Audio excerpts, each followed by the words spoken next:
Thank you. જય શ્યારામ બાપુ. આ મૂળ એક નાટક લખ્યું હતું મેં 2019માં ઇટલી રોમમાં વર્લ્ડ થિયેટર લેબોરેટરી જે છે ત્યાંથી આમંત્રણ મળ્યું હતું એના વર્લ્ડ પ્રીમિયર માટે. 2019માં પ્રથમ વિશ્વયુદ્ધ વર્લ્ડ વોર 1 પૂરા થયા અને 100 વર્ષ ઉજવાઈ રહ્યા હતા. એટલે યુદ્ધ ધ ગ્રેટ વોરની સમાપ્તિની ઉજવણીના ભાગરૂપે આ નાટક કમિશન કરવામાં આવ્યું હતું. અને એ વખતે યુરોપ અને નોર્થ અમેરિકામાં બધા શોઝ લાઇનઅપ થઈ ગયા હતા, પણ તરત ને તરત પાછળ કોવિડ આવ્યો અને એ બધી ટૂર્સ ન થઈ શકી. મૂળ નાટકનો વિચાર આવ્યો તો આરાસ નામનું શહેર છે ફ્રાન્સની ઉત્તરમાં. તે એક જ જગ્યા એવી છે કે જ્યાં મેં જે બધા વોર મેમોરિયલ્સ હોય એમાં આપણો ભારતનો ત્રિરંગો ઝંડો ત્યાં મૂકેલો છે. અને એ લોકો ભારતના જે સૈનિકો ત્યાં યુદ્ધમાં આવ્યા હતા ફ્રાન્સ તરફથી, બ્રિટન તરફથી લડવા માટે, ફ્રેન્ચ લોકોને બચાવવા માટે, એની યાદગીરીમાં એ લોકોએ મૂક્યો છે. બાકી બધી જ જગ્યાએ જેટલા વોર મેમોરિયલ્સ મેં વિઝિટ કર્યા છે એમાં યુનિયન જેક જે બ્રિટનનો ઝંડો છે એ જ મૂકીને India colony of British empire એવી રીતે મૂકવામાં આવ્યું. એટલે ક્યુરિયોસિટી ત્યારથી શરૂ થઈ હતી કે આપણા સૈનિકોનો ફાળો શું હતો આ યુદ્ધોમાં. મૂળ ભારતીયો તરીકે પણ, અને એટલીસ્ટ મારી પેઢીમાં તો એવું હતું કે અમે ઉછર્યા ત્યારે અમને લોકોને એવું જ હતું કે ફર્સ્ટ વર્લ્ડ વોર કે સેકન્ડ વર્લ્ડ વોરમાં આપણે કંઈ લેવા દેવા જ નથી. India was not part of it in a way, પણ actually India was a great part of it. અને જો ભારત ના હોત, ભારત એ બ્રિટિશ સામ્રાજ્યનો ભાગ ન હોત તો બ્રિટન માટે કોઈ પણ હાલતમાં આ યુદ્ધ જીતવા શક્ય નહોતા. બધી જ રીતનું પીઠબળ ભારતે પૂરું પાડ્યું છે. એના પણ આંકડાઓની થોડીક રજૂઆત આ વાચિકમના અંતે કરીશ. યાદી બહુ લાંબી છે એટલે બધું નહીં આપવું, પણ મોટા મોટા જે આંકડાઓ છે એની પણ થોડીક ચર્ચા કરીશ.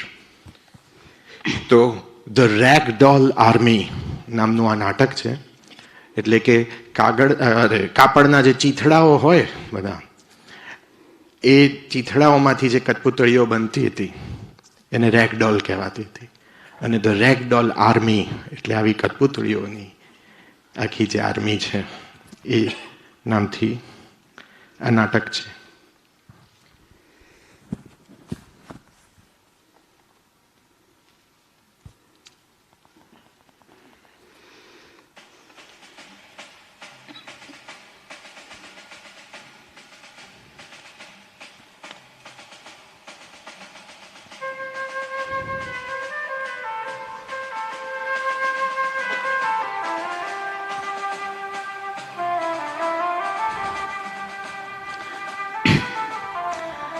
પ્રથમ વિશ્વયુદ્ધ 1914માં શરૂ થયું.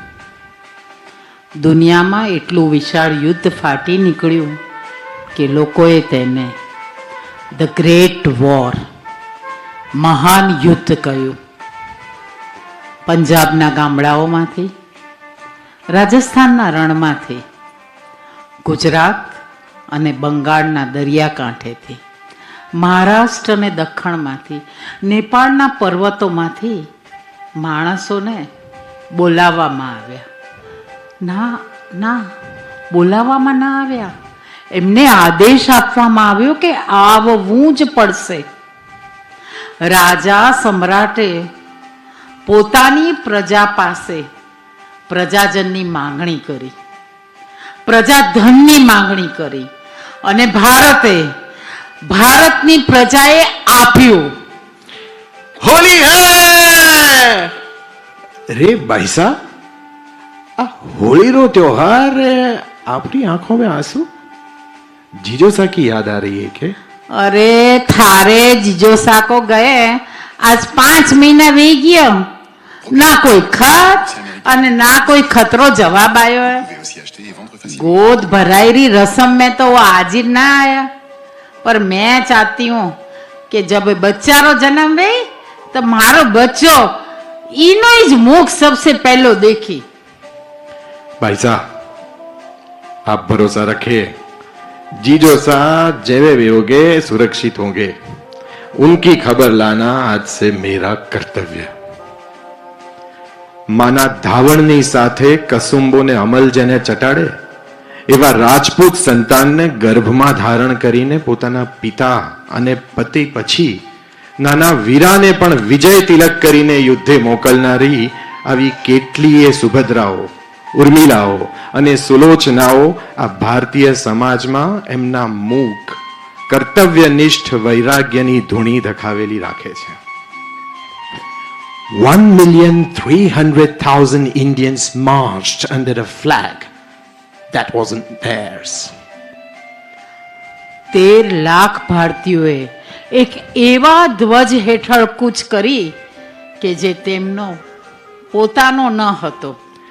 They carried rifles older than their dreams, turbans tighter than their fates. તેઓ તેમના સપના કરતા પણ જૂની રાઇફલો અને તેમના ભાગ્ય કરતા પણ વધુ સજ્જડબમ રીતે બાંધેલી પાઘડીઓ સાથે રવાના થયા. તેઓ યુરોપની ભૂગોળ જાણતા ન હતા, અહીંના વાતાવરણથી અપરિચિત હતા, ન તો ફ્રાન્સને જાણતા હતા ન તો બેલ્જિયમને. પરંતુ તેઓ ભૂખ જાણતા હતા, તેઓ ફરજ જાણતા હતા, તેઓ વફાદારી જાણતા હતા. Vive les hindous! Vive les hindous! ત્યારના ફ્રેન્ચ લોકોને આંધુ એટલે કે હિન્દુ અને ઇન્ડિયન્સ એ વચ્ચેનો તફાવત નહોતો ખબર. ભારતીયો એટલે હિન્દુ એવી રીતના માન્યતા હતી. અને વિવ les hindous એટલે કે જય જય હિન્દુ એમ કરીને માર્સેયના બંદરે ફ્રેન્ચ લોકોએ જે ભારતીય સિપાહીઓ આવ્યા એમને વધાવ્યા. એમાં હતા પઠાણો, રાજપૂત સૈનિકોમાંનો એક એવો અભિમન્યુ, મરાઠાઓમાંનો એક એવો બાજીરાવ અને બ્રાહ્મણોમાંનો એક એવો દેવદત્ત. આ ચારેય જણા અભિભૂત થઈને અહીંના લોકોને, સ્થાપત્યને એટલે કે આર્કિટેક્ચરને અને ખાસ તો એમને ભેટમાં અપાયેલી વાઇનની બોટલોને જોઈ રહ્યા. અરે યાર, યહાં પર કિતની ઠંડ હૈ યાર. अभी अमल में यहाँ तो गर्मी का मौसम है. યા અલ્લાહ. એમાં પેલો બાજીરાવ આવે છે અને એ બ્રિટિશ લોકોના ચાળા પાડે છે. Gentlemen, welcome to France. ઓય ખવીસ દે બચ્ચે, we reach Europe, you daru drinking start. એ તુજી આયચા Pathan, this is not daru, this is wine, મંજે દ્રાક્ષાસવ. Yeah, it is very good for health. Exactly. It keeps you warm. Have it. No, શરાબ હરામ, હરામ. I am fine without it. Okay. આ સૈનિકો પાસેથી બાપુ ઘણું બધું શીખવાનું છે, પણ સૌથી અગત્યનું તો એ શીખવાનું છે કે વર્તમાનમાં કેવી રીતે જીવાય. એમને જિંદગીની અનિશ્ચિતતાની ખરી સમજ છે, એટલે એ લોકો દરેક પળને સાહજિક રીતે માણતા થઈ જાય છે. આ મિત્રો વચ્ચેની ટીખળ, મસ્તી એ ચારે તરફ મૃત્યુના ભયાનક સન્નાટા વચ્ચે હૃદયના ધબકારે ફેરવાતી માળા છે. સદાય હસતા રહેવાનું અને મોતને પણ હસતા હસતા ભેટવાનું તપ છે. આ એમનું અલાયદું વૈરાગ્ય છે. क्या बात. આ જ સમયે અચાનક પાછળથી બ્રિટિશ ઓફિસર આવી જાય છે. Commanding officer, attention soldiers, now get ready for a harsher march. We start today. It's a 5 days journey before we reach the north of France. 5 halts. Indians. It might rain. It might get cold. Your mental health will be your only shield against all odds. So be ready for it. બ્રિટિશરોએ આઝાદીના સ્વપ્ના દેખાડ્યા હતા, યુદ્ધમાં લડવા બદલ સન્માનના સ્વપ્ના દેખાડ્યા હતા. પરંતુ લોહી અને ગેસની દુર્ગંધથી સડતી ટ્રેન્ચ એટલે કે ખાઈઓના સત્યથી દૂર રાખ્યા. તેમના સાથીઓ પહેલા માનહીન, પછી શબ્દહીન અને અંતે પ્રાણહીન થઈને એ કાદવ કીચડ ભરેલી ટ્રેન્ચમાં ગારા ભેગા લીપાઈ જશે એ સત્યથી દૂર રાખ્યા. બરફની સફેદીમાં લાલ રંગ ઝડપથી ફેલાય છે એ ચિત્રથી દૂર રાખ્યા. આ ટ્રેન્ચમાંથી પોતાના ભાઈને લખેલા એક પત્રમાં ભારતીય સિપાહી લખે છે, પ્રિય ભાઈ, હું અહીં ફ્રાન્સમાં છું. ખૂબ ઠંડી છે. હવામાં છરીઓ છૂટી મૂકી હોય ને એવી ઠંડી. અમે જમીનમાં ખાડાઓમાં બેસીએ છીએ ને જ્યારે શેલ ફૂટે છે ને ત્યારે આખી પૃથ્વી ધ્રુજે છે. આ ગોરા લોકો વરુઓની જેમ લડે છે. બંદૂકો ક્યારેય અટકતી નથી, થાકતી નથી. દરરોજ અમારા જોડીદારો, અમારા મિત્રો, અમારા સહસૈનિકો મૃત્યુ પામે છે, અને એ પણ 10, 20, 30 એમ મોટી મોટી અને આડેધડ સંખ્યાઓમાં. ભાઈ, મારા માટે પ્રાર્થના કરજે. જો હું મરી જઈશ તો યાદ રાખજે કે તારો ભાઈ સન્માન સાથે મૃત્યુ પામ્યો છે. પણ જો હું જીવતો રહીશ તો હું તારા માટે યુરોપથી ઘડિયાળ લાવીશ. કેવી વાત છે નહીં બાપુ, કે જ્યાં સમય કાળના રૂપમાં પોતાની લીલા પાથરીને બેઠો છે, ત્યાં પોતાની અંતિમ ઘડીઓ ગણતા ગણતા પણ પોતાના નાના ભાઈને સમય જોવા ઘડિયાળ ભેટ આપવાના વિચાર કરતો આ સૈનિક મને તો કાળની પણ મશ્કરી કરતો હોય એમ લાગે છે. બીજ ફળદ્રુપ હોય ને તો પક્ષીની વિષ્ટામાંથી પસાર થઈને પણ પથ્થર ફાડીને અંકુર બહાર આવે છે. આ સૈનિકોનું વીર્ય એમનું આ અલાયદું વૈરાગ્ય છે. તમને બધાને ખબર છે કે આપણે આ પોપી ફ્લાવર્સ એટલે કે ખસખસના લાલ ફૂલોને કેમ વિશ્વયુદ્ધના શહીદ થયેલા સૈનિકોની યાદમાં રૂપક તરીકે લઈએ છીએ? બાપુની પાછળના બેકગ્રાઉન્ડના ફ્લેક્સમાં તમે જોયા હશે પોપી ફ્લાવર્સ લાલ કલરના. જે શાલ ભેટમાં આપવામાં આવે છે બાપુના આશીર્વાદ રૂપે, એના ઉપર પણ એ લાલ રંગના પોપી ફ્લાવર્સ, ખસખસના ફૂલ છે. બરાબર. યુકેમાં તો બધા પહેરે પણ છે રિમેમ્બરન્સ ડે માટે થઈને. તમને ખ્યાલ હશે, યુદ્ધના ઘોર વિનાશ પછી આ ફૂલો જ સૌથી પહેલા ખીલ્યા હતા. એટલો બધો બોમ્બ મારો થયો તો જમીન ફળદ્રુપતા જતી રહી હતી. જીવજંતુ તો દૂરની વાત છે, ઝાંખરા પણ નહોતા ઉગી શકતા, ત્યારે આ ફૂલો સૌથી પહેલા ઉગ્યા હતા. એટલે જ્યાં ત્યાં દટાયેલા સૈનિકોના શબમાંથી ધરતીની છાતી ફાડીને જાણે એમના હૈયા બહાર આવીને એમની કુરબાની યાદ કરાવતા હોય એમ. એટલે આ ફૂલોને આપણે એનું રૂપક ગણીએ છીએ. એક અન્ય પત્ર સૈનિક લખે છે, હું અહીં કેમ છું? આ રાજા એ મારો રાજા નથી, આ જમીન મારી નથી.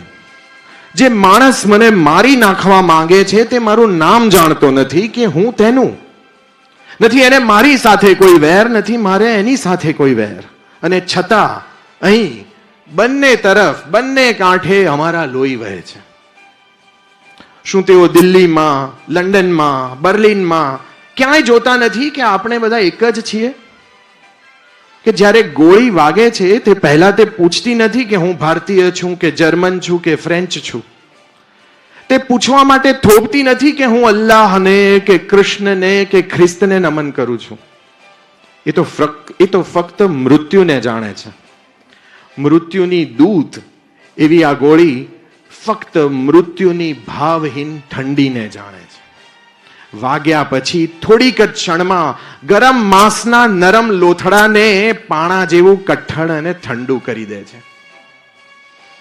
પરંતુ જો મારે મરવું પડે તો મને એવા રાજા માટે મરવા ન દો કે જે મને ભૂલી જશે. મારી બાજુમાં રહેલા મારા ભાઈ માટે મને મરવા દો. આ ઠંડી કાદવ ભરેલી ટ્રેન્ચમાં એના હાથની હૂંફ માટે, એ અવાજ માટે જે મને કહે છે કે થોભ મારા મિત્ર થોભ, કાલે ફરી સવાર પડશે. નવશાપેલ, યીપ્ર, સોમ, આ બધા ફ્રેન્ચ શહેરોના નામ છે જે ઉપર ટ્રેન્ચ જ્યાં હતી અને જ્યાં આપણા સિપાહીઓ ગયા હતા. નવશાપેલ, યીપ્ર, સોમ યુરોપની ટ્રેન્ચમાં વિચિત્ર સફેદ આકાશ નીચે ભારતીયો સૈનિકો એ શીખ્યા કે હિંમત એ કોઈ સામ્રાજ્ય માત્રના સીમાડાઓમાં બંધાયેલી નથી. ભૂલાઈ ગયેલા માણસો પણ ઇતિહાસને આકાર આપી શકે છે, એમના મૌન, એમના લોહી, એમના બલિદાનથી. એમનો વર્તમાન એટલે કે ભવિષ્યનો ઇતિહાસ, એમનો વર્તમાન એટલે કે ભવિષ્યનો ઇતિહાસ એ લોકો એવી રીતે જીવે છે કે જેથી આપણો વર્તમાન ઉજળો થાય.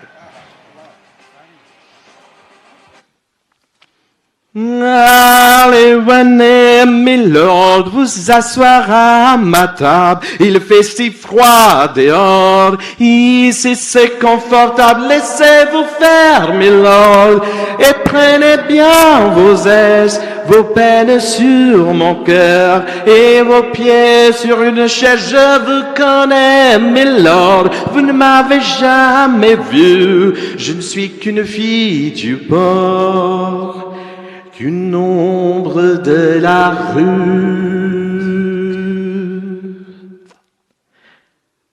પેરિસ પહોંચી ગયા.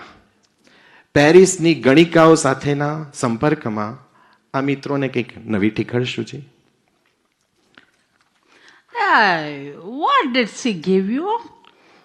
What are you hiding?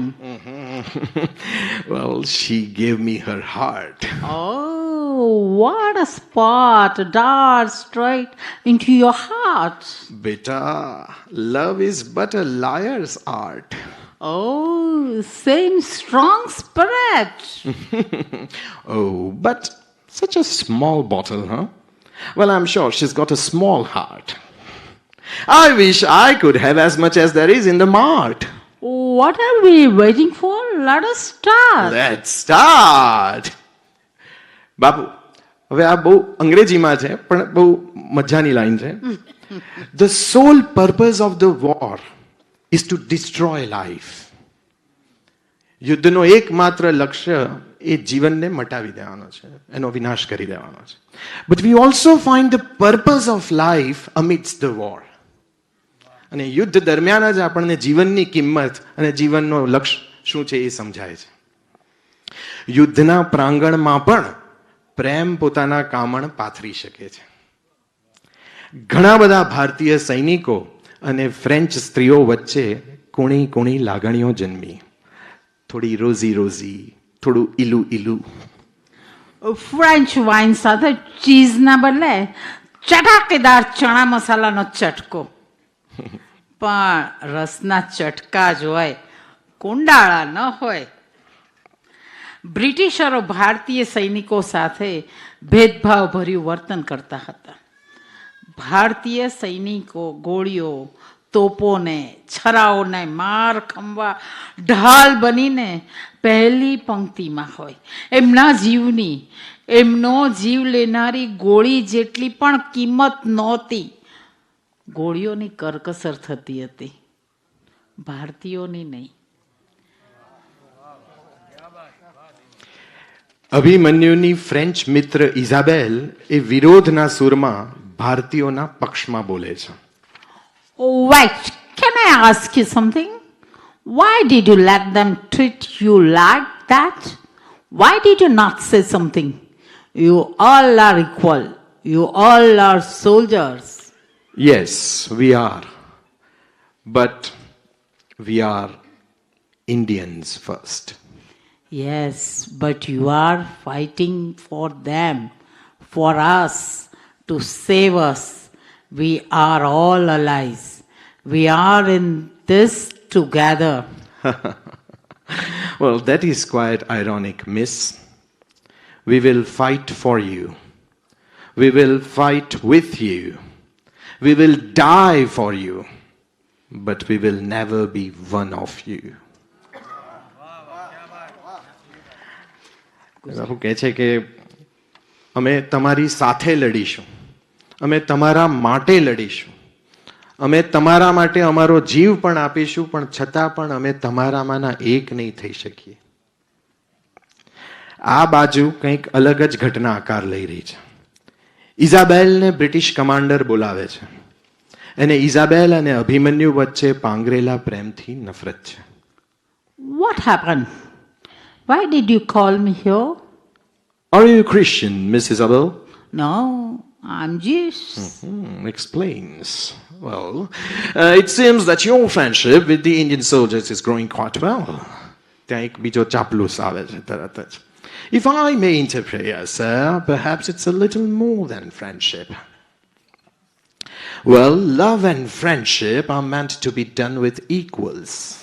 While we are all equal in the eyes of God, perhaps some foolish mortals have forgotten it on earth. Well, keep your blessings for your Indian friends. Okay? આ તારા જે બધા ઉપદેશ છે એ તારા ભારતીય મિત્રો માટે સાચવીને રાખ. One of them has died, an untouchable. The Muslims deny the burial, and the Hindus didn't want to burn him. મુસ્લિમ લોકો એને દાટવાની ના પાડે છે અને હિન્દુ લોકો એના અગ્નિ સંસ્કાર કરવાની ના પાડે છે. અત્યંત દુઃખની વાત છે કે તત્વદર્શન ચિંતનથી સમૃદ્ધ સમાજ જ્યારે સર્વોચ્ચ હોવાના દંભથી આંધળો થઈ જાય છે ને ત્યારે ફક્ત બાહ્ય દર્શન કરીને બીજા તરફ આંગળી ચીંધ્યા કરે છે, પણ અંતર દર્શનથી વિમુખ થઈ જાય છે. What happens when the oppressed becomes the oppressor? Or curiously, how every oppressor is oppressed otherwise. પ્રથમ અને દ્વિતીય વિશ્વયુદ્ધમાં એવા દાખલાઓ પણ છે બાપુ કે જેમાં ભારતીય સૈનિકોના રસોડાઓ જુદા રાખવામાં આવતા હતા. ફક્ત અંગ્રેજોથી જ નહીં, પણ એક સમુદાયથી બીજા સમુદાયના. ધર્મ અને જાતિ તો ઠીક, ભાષા અને પ્રાંતના ધોરણે પણ આપણે વહેંચાયેલા હતા. દુર્ભાગ્યે આજે પણ છીએ. કોઈને અસ્પૃશ્ય ગણીને હિન્દુઓ બાળવા રાજી નહોતા, મુસ્લિમો દાટવા તૈયાર નહોતા, ત્યારે એવી કબરો પણ બની જેના પર એવા પાટિયા लाग्या, He was not born Christian, but he died one. એક સદી પછી પણ આ અલગતાના યુદ્ધ ચાલ્યા જ કરે છે. નિશ્ચિત આ અલગતા જ આ યુદ્ધનું ઈંધણ છે. વાહ. એક બીજા સૈનિકનો પત્ર વાંચીએ. હું પાછો ફર્યો છું. જો મારી છાતી પર મેડલ, મારી બહાદુરીનો પુરાવો. રાજાએ પોતે મને રિબન મોકલ્યો. હું ફ્રાન્સમાં, મેસોપોટેમિયામાં, 7 સમુદ્ર પારના દેશોમાં લડીને પાછો ફર્યો છું. હું ફરીથી મારા પોતાના ગામમાં છું. પણ આ શું છે? સપનું તૂટ્યું, ખેતરો સુકાઈ ગયા છે, છત ટપકતી રહે છે, દેવું વસૂલ કરનાર હજુ પણ ગીધની જેમ ફરે છે. મેં જે આપ્યું તેનું ફળ ક્યાં છે? શું મારા લોહીએ આપણને આ દુઃખમાંથી મુક્તિ નથી અપાવી? તેઓ નાયકો તરીકે નહીં, પણ ભૂલાઈ ગયેલા માણસો તરીકે પાછા ફર્યા. પેન્શન તો અનાજ ખરીદવા માટે પણ ભાગ્યે જ પૂરતું હતું. એક મેડલ એક ખેડૂતના હળ કરતા પણ ઓછું મૂલ્ય ધરાવતું હતું. અને પોતાના જ લોકોનો તિરસ્કાર, એ તો એથી પણ દોહલો બાપુ. પોતાના જ લોકોનો તિરસ્કાર કે આ લોકો તો વિદેશીઓ માટે લોહી વહેડાવીને આવ્યા છે, પોતાની જમીન માટે નહીં. ટૂંક જ સમયમાં 1919માં યુદ્ધ પત્યું અને 1919ની જ સાલમાં અમૃતસરમાં સામ્રાજ્ય માટે લડનારા સૈનિકોએ તેનો સામ્રાજ્યનો સાચો ચહેરો જોયો. જનરલ ડાયરે જલિયાવાલા બાગ ખાતે નિશસ્ત્ર પુરુષો, સ્ત્રીઓ અને બાળકો ઉપર ગોળીબાર કરવાનો આદેશ આપ્યો. ફરી એ જ ગોળી, અને ફરીથી એ ગોળીએ પૂછ્યું નહીં કે શું તેઓએ ફ્રાન્સમાં સેવા આપી હતી. એ ગોળીએ શું પૂછ્યું? શું તમે ઘૂંટણીએ પડશો? ના, ધાય. હું તેમના માટે લડ્યો. હું તેમના માટે કાદવમાં, બરફમાં, કડકડતી ઠંડીમાં, ભીષણ આગમાં, તારની વાડમાં અડીખમ ઊભો હતો. અને અહીં મારી પોતાની ધરતી પર મારા પોતાના લોકોને ઢોરની જેમ કાપી નાખવામાં આવે છે. આ કેવું સન્માન છે? આ કેવું સામ્રાજ્ય કે જે એક હાથે મેડલ આપે અને બીજા હાથે નરસંહાર કરે છે? આ તો માથું વાઢીને પાઘડી પહેરાવાની વાત થઈ. 2 દાયકાથી પણ ઓછા સમયમાં બીજું વિશ્વયુદ્ધ ફાટી નીકળ્યું. ઇટાલીમાં તેઓ મોન્ટે કેસિનોના પર્વતો પર ચડ્યા. આફ્રિકામાં તેઓ અલ અલામેઇનમાં લડ્યા. બર્મામાં તેઓએ જાપાનીઝ આક્રમણને તોડી નાખ્યું. ભારતીય સૈનિકના લોહીથી દરેક ખંડમાં પાણી ભરાયું. છતાં તેમનું નામ ભાગ્યે જ ઇતિહાસના સુવર્ણ અક્ષરોમાં સ્થાન મેળવ્યું. બળવાના બીજ રોપાઈ ગયા હતા. જે સૈનિક એક સમયે વિદેશી રાજા માટે કૂચ કરતો હતો તે હવે પોતાના લોકો માટે કૂચ કરવાનું સ્વપ્ન જોવા લાગ્યો. તેમણે અમને કહ્યું કે અમે યોદ્ધાઓ છીએ. તેમણે અમને કહ્યું કે અમને અમારી વફાદારીનું ફળ મળશે. પરંતુ એ વફાદારીનું ફળ એ બ્રિટિશ સામ્રાજ્યની બહેરી, ભાવહીન જડતા હતી. અમે અજાણ્યાઓ માટે, વિદેશીઓ માટે લોહી વહાવ્યું, પણ જ્યારે અમારા બાળકો ભૂખથી રડે છે ત્યારે એ અજાણ્યાઓ સાંભળતા નથી. શું આ દુનિયાનો ન્યાય છે? કદાચ સાચી લડાઈ ક્યારેય ફ્રાન્સ, મેસોપોટેમિયા કે ગેલીપોલીમાં નહોતી. કદાચ સાચી લડાઈ અહીં છે, આપણી ભૂમિના મૌનમાં. આ પ્રશ્નમાં ભારત ક્યારે આઝાદ થશે? હા, જો મારે ફરીથી રાઇફલ ઉપાડવી પડે તો તે લંડન કે બર્લિન માટે નહીં, તે દિલ્હી માટે હશે. એ રાહ જોતી માતા માટે, એ ભૂખ્યા બાળકો માટે, તે માટી માટે હશે જેણે મને જન્મ આપ્યો. तुम मुझे खून दो, मैं तुम्हें आजादी दूंगा. સુભાષ ચંદ્ર બોઝની ઇન્ડિયન નેશનલ આર્મી અસ્તિત્વમાં આવી. વફાદારીઓનું વિભાજન થયું. એક વફાદાર સૈનિક બોલે છે કે આપણે જુલમ સામે લડીએ છીએ, બીજા કોઈની સામે નહીં. આ હિટલર, મુસોલિની, તોજો, એ લોકો બધા દુનિયાને ગુલામ બનાવશે. જો બ્રિટન પડી જશે તો ભારતને પણ ફાશીવાદી બૂટ નીચે કચડી નાખવામાં આવશે. એક રાષ્ટ્રવાદી જ્વલંત સૈનિક કહે છે, પણ આપણા કાંડા પર પહેલેથી જ રહેલી સાંકળોનું શું? શું બ્રિટિશ શાસન જુલ્મનું બીજું સ્વરૂપ નથી? જ્યારે આપણા પોતાના ખેતરો, આપણા પોતાના ગામડાઓ સ્વતંત્રતા માટે તરસ્યા છે, ત્યારે આપણે તેમની સ્વતંત્રતા માટે લોહી કેમ વેવડાવવું જોઈએ? સેનાની ભાવનામાં ભાગલા પડ્યા. કેટલાક બ્રિટન માટે લડ્યા. સુભાષચંદ્ર બોઝની ભારતીય રાષ્ટ્રીય સેના જેવા અન્ય લોકો જાપાન સાથે લડ્યા. માનતા હતા કે દુશ્મનનો દુશ્મન એ ભારત માટે સ્વતંત્રતાનો મોકો હતો. બધા જ યુદ્ધ પૂરા થાય છે. સૈનિકો ફરી પાછા ભારત આવે છે. અને એક સૈનિક એના પુત્રને એક પત્ર લખે છે. મારા પુત્ર, તું એ સમજવા માટે ખૂબ નાનો છે કે હું ફરીથી કેમ ગયો. દુનિયા બળી રહી છે અને તેઓ કહે છે કે આપણે આગ ઓલવવામાં મદદ કરવી જોઈએ. પણ મને આશ્ચર્ય થાય છે કે મારા પોતાના દેશમાં આગ ક્યારે બુઝાશે. ભારતનો ભારત દેશ તરીકે ક્યારે ઉદય થશે. ફ્રી એન્ડ ફિયરલેસ, મુક્ત અને નિર્ભય. જો હું પાછો ન ફરું તો આ જાણજે, હું એવા રાજા માટે લડ્યો નથી કે જેને મેં ક્યારેય જોયો નથી. હું લડ્યો જેથી તમે એક દિવસ તમારી પોતાની ભૂમિમાં એક સ્વતંત્ર માણસ તરીકે ચાલી શકો.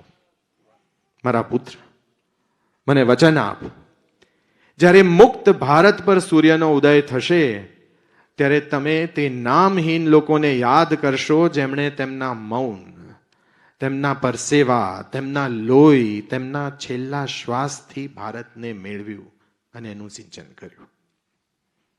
યુદ્ધનો અંત આવે છે. થોડાક આંકડાઓ જાણીએ બાપુ. ફક્ત ને ફક્ત પ્રથમ વિશ્વયુદ્ધ ઉપર જ જો મીટ માંડીએ, નજર કરીએ, બીજા વિશ્વયુદ્ધનો તો પાર જ નથી આવે એમ. ખાલી ને ખાલી પ્રથમ વિશ્વયુદ્ધ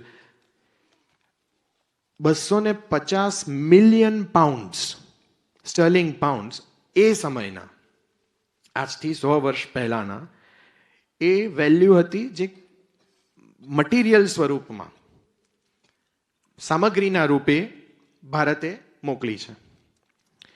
229 million pounds, 229 million pounds, again of those days, was India's direct cash contribution. આ સીધું રોકડ રકમમાં એનું કોન્ટ્રીબ્યુશન હતું. 229 રોકડ, 250 મિલિયન પાઉન્ડ તો પાછા બધી સામગ્રીના ભાગરૂપે. 1.3 મિલિયન સોલ્જર્સ, 13 લાખ સિપાહીઓ ભારતમાંથી ગયા છે. 74,000, 74,000 કેઝ્યુઅલ્ટીઝ, 74,000 ત્યાં મૃત્યુ પામ્યા, જે યાદીમાં નોંધાયા છે, ન નોંધાયેલાની વાત નથી થતી. અને આ ઉપરાંત એક બીજું લિસ્ટ છે કે જેમાં બધું જ આવી જાય કે રાઈસ એટલે ચોખા ગણો, લોટ ગણો, પ્રાણીઓ જે અસંખ્ય માત્રામાં મોકલ્યા છે, ઘોડાઓ, હાથી, ઊંટ, અલગ અલગ દેશમાં અલગ અલગ ભૂગોળમાં થતું હતું. પ્રાણીઓની પણ એટલી જ જરૂર હતી એ સમયે. તો એમનું ખાવાનું, જ્યુટ, ઘી, દૂધ, માખણ, ધાતુ, લોખંડ, બધા હથિયારો બનાવવા માટે થઈને, કોટન, કાપડ, બધું જ, ઊન, કોઈ હિસાબ નથી, કોઈ કારણ નથી, કોઈ એવી દલીલ નથી કે જે એવું કહી શકે કે ભારત આ યુદ્ધમાં બ્રિટિશ સામ્રાજ્યનો ભાગ ન હોત તો એ લોકો જીતી ગયા. ભારત એ કરોડરજ્જુ નહીં, ભારતે આખે આખું હાડપિંજર હતું જેના ઉપર એ લોકો ટકેલા છે. બસ આની સાથે એક શેક્સપિયરનો જ, એમના જ સર્વોચ્ચ લેખકનો છે, મને ખૂબ પ્રિય છે, પણ એ જ સમજાવે છે, સંભળાવે છે. મેઝર ફોર મેઝરની એક લાઈન છે. Some rise by their sins, some by their virtue fall. Shakespeare કહે છે કે કેટલાક લોકો એમના પોતાના સિન, એમના પોતાના પાપ, એમના જે દુષ્કાર્યો છે એના લીધે ઉપર આવે છે, અને some by their virtue fall, અને કેટલાક પોતાના ગુણના લીધે જ નીચે પડે છે, સહન કરવું પડે છે ને એમને. Some rise by their sin, some by their virtue fall. Measure for measure, William Shakespeare. એની સાથે એન્ડ કરું છું. જય શ્રી રામ બાપુ. ધન્યવાદ. ચિંતન માટે ખૂબ ખૂબ ખૂબ તાળીઓ. કોઈ કંજુસાઈ વગરની તાળીઓ જોશે. Thank you. થેન્ક યુ બાપુ. તમારા આશીર્વાદ, આ રીતનું પ્લેટફોર્મ મળે છે, તમારો ખૂબ ખૂબ આભાર. રીટાફાઈનો પણ ખૂબ ખૂબ આભાર. મારી સાથે આ બધા કાર્યક્રમોમાં જોડાવા માટે, એક પ્રોત્સાહન તરીકે સતત પ્રોત્સાહન પૂરું પાડવા માટે. શીતલભાઈ, તમારો પણ ખૂબ ખૂબ આભાર યજમાન તરીકે, કે તમે આ કથા ગોઠવી અને તમારા લીધે પણ મને આ અવસર મળ્યો કે બાપુની સમક્ષ આવી રજૂઆત કરી શકું, એટલે તમારો પણ ખૂબ ખૂબ આભાર. અને બધા જ પ્રેક્ષકોનો ખૂબ ખૂબ આભાર. ખૂબ ધન્યવાદ. જય શ્રી રામ.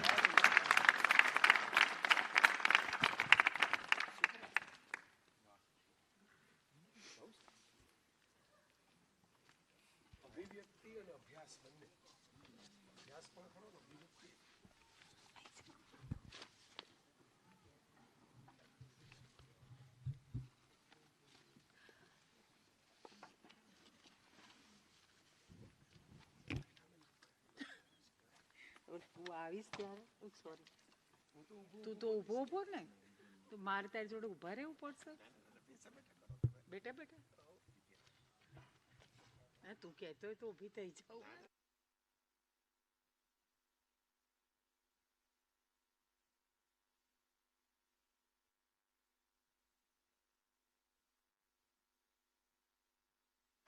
બાપુ આવા મોકા મને આપે એ પણ મારામાં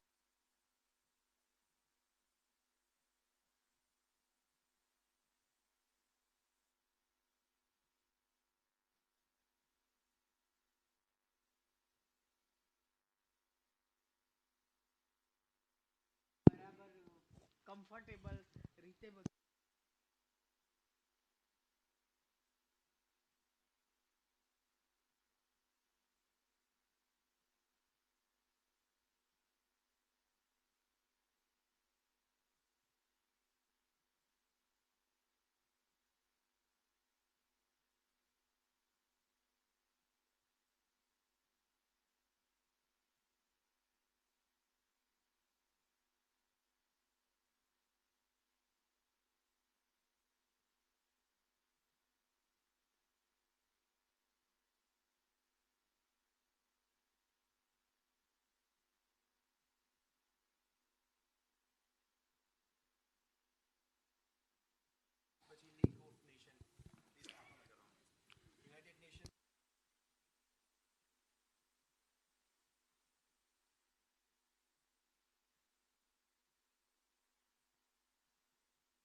પૂરું થયું અને પેરિસમાં વર્સેલ્સની સંધિ જે થઈ એમાં he was the only adviser.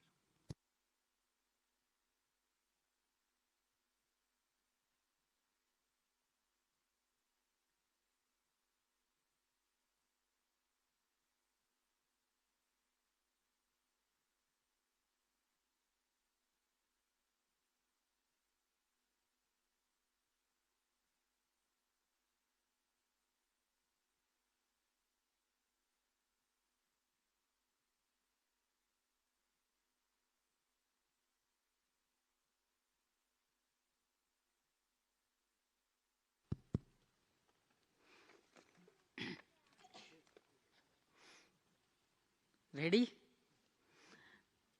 જય માટે તો કંઈ શબ્દો કહેવા પડે એવા છે જ નહીં. એટલે પહેલાથી જ ખૂબ તાળીઓ જય માટે.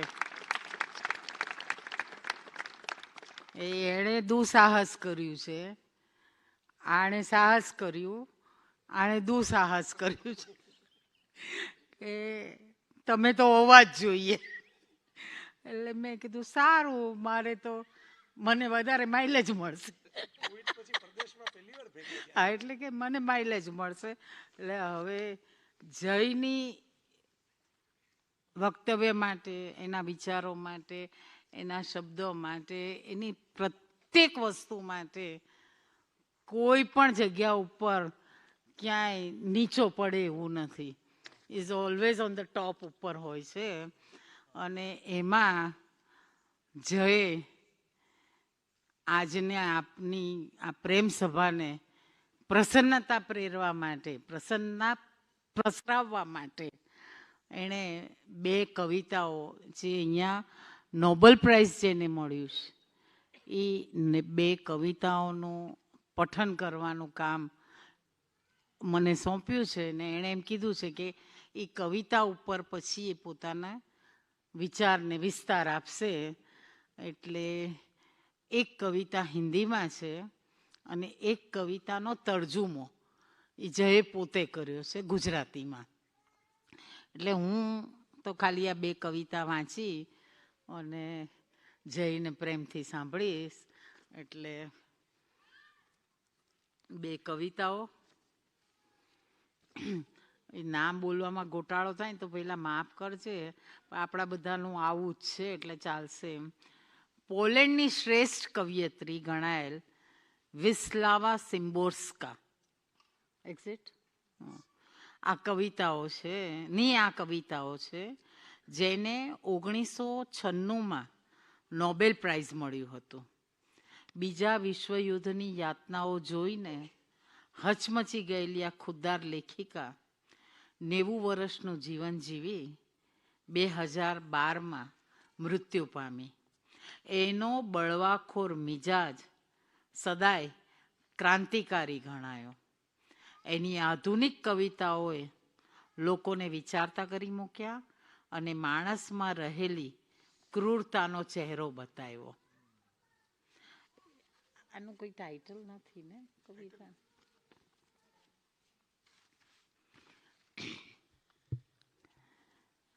मैं तनाव और चिंता को हरने वाली गोली हूं. मैं तनाव और चिंता को हरने वाली गोली हूं, ट्रैंक्विलाइजर. घर में मेरा इस्तेमाल होता है, दफ्तर में भी काम आती हूं. मैं बैठती हूं इम्तिहान में, अदालत में हाजिर होती हूं. मैं सावधानी से जोड़ती हूं टूटी हुई तस्तरियां और प्याले. बस मुझे मुंह में डालिए, अपनी जीभ के नीचे घुलने दीजिए, नहीं तो एक गिलास पानी का भी मदद से मुझे घटक जाइए. આ જે દવા છે ટ્રાન્ક્વિલાઇઝર, એ માણસના વિચારોને, માણસને રિલેક્સ કરે, એક જાતનો નશો, એક જાતનું ઊંઘ આપે, આપણને રિલેક્સ કરે. તો એ ગોળીની આ મેડમ વાત કરી રહ્યા છે કે ક્યાં તમે જીભ નીચે મૂકી દો અને ક્યાં એક ગ્લાસ પાણીની મદદથી મને તમે ગળી જાઓ. मैं जानती हूं बदकिस्मती से निपटना, बुरी खबर को झेलना, ना इंसाफी को बर्दाश्त लायक बनाना, ईश्वर की गैर हाजिरी को भरना, या ऐसी पोशाक चुनना, या ऐसी पोशाक चुनना जो तुम्हारे वैधव्य को सुंदर बना दे. किस चीज का तुम्हें इंतजार है? रसायन शास्त्र की अनुकंपा में विश्वास रखो. तुम अभी जवान हो, कोई देर नहीं हुई है, मौज करना सीख लो. किसने कहा कि जीवन को साहस से जीना जरूरी है? सौंप दो मुझे अपना अतल, मैं उस पर चढ़ा दूंगी नींद की नर्म चादर. तुम बड़े आराम से उसके अंदर छलांग लगा सकोगे चारों पंजों से. अपनी आत्मा मुझे बेच दो, अपनी आत्मा मुझे बेच दो. अब कोई खरीदार नहीं आने वाला, कोई और शैतान अब बचा नहीं है. આ એક કવિતા કે હવે આ વિશ્વયુદ્ધ પતી ગયું છે અને હવે મારી આત્માને વેચી નાખો, કોઈ ખરીદનાર પણ નથી અને હવે કોઈ શૈતાન બચ્યું નથી. એ એક કવિતા અને જેનો તર્જુમો, જેનો અનુવાદ જયે કર્યો છે ગુજરાતીમાં. અરજી કરો અને એટેચ કરો બાયોડેટા. જીવન ગમે તેટલું લાંબુ હોય, બાયોડેટા તો ટૂંકા જ સારા મનાય. સ્પષ્ટ, શ્રેષ્ઠ, ચૂંટેલી માહિતી લખવાની. લેન્ડસ્કેપને બદલે માત્ર સરનામું ગોઠવાઈ જાય. ડગમગતી સ્મૃતિએ માર્ગ આપવો પડે નક્કર તારીખોને. પોતાના તમામ પ્રેમમાંથી ફક્ત લગ્નનો જ ઉલ્લેખ કરવાનો. પોતાના તમામ પ્રેમમાંથી ફક્ત લગ્નનો જ ઉલ્લેખ કરવાનો અને બાળકોમાંથી ફક્ત એમનો જ જે પેદા થઈ શક્યા. તમને કોણ ઓળખે છે? એ તમે કોને કેટલા ઓળખી શકો છો? એથી વધુ અગત્યનું ગણાય પ્રવાસો તો એ જ જે પરદેશના કર્યા હોય. સભ્યપદ ક્યાંનું એ લખવાનું, પણ શા માટે એ નહીં. મળેલા માન સન્માનોની યાદી, પણ એ નહીં લખવાનું કે કેવી રીતે મેળવ્યા. લખો એવી રીતે કે તમે તમારી જાત સાથે કદી વાત જ ન કરી હોય અને પોતાની જાતને પોતાનાથી વેચછેટી રાખી હોય.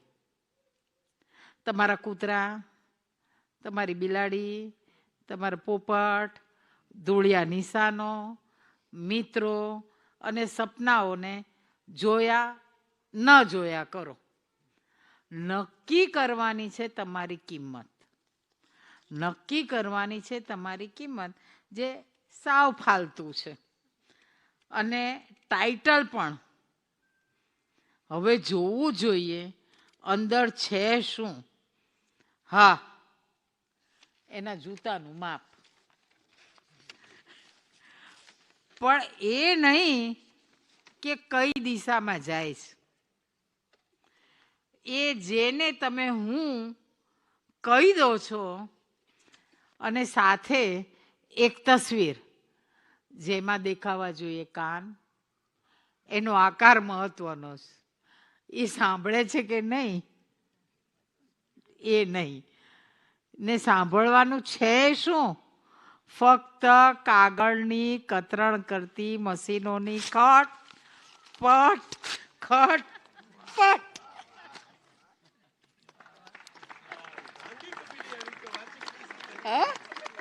શું કે? હા, તો પછી આવો જયભાઈ. એને તો હાથમાં છૂટું જ આપી દે ને માઈક.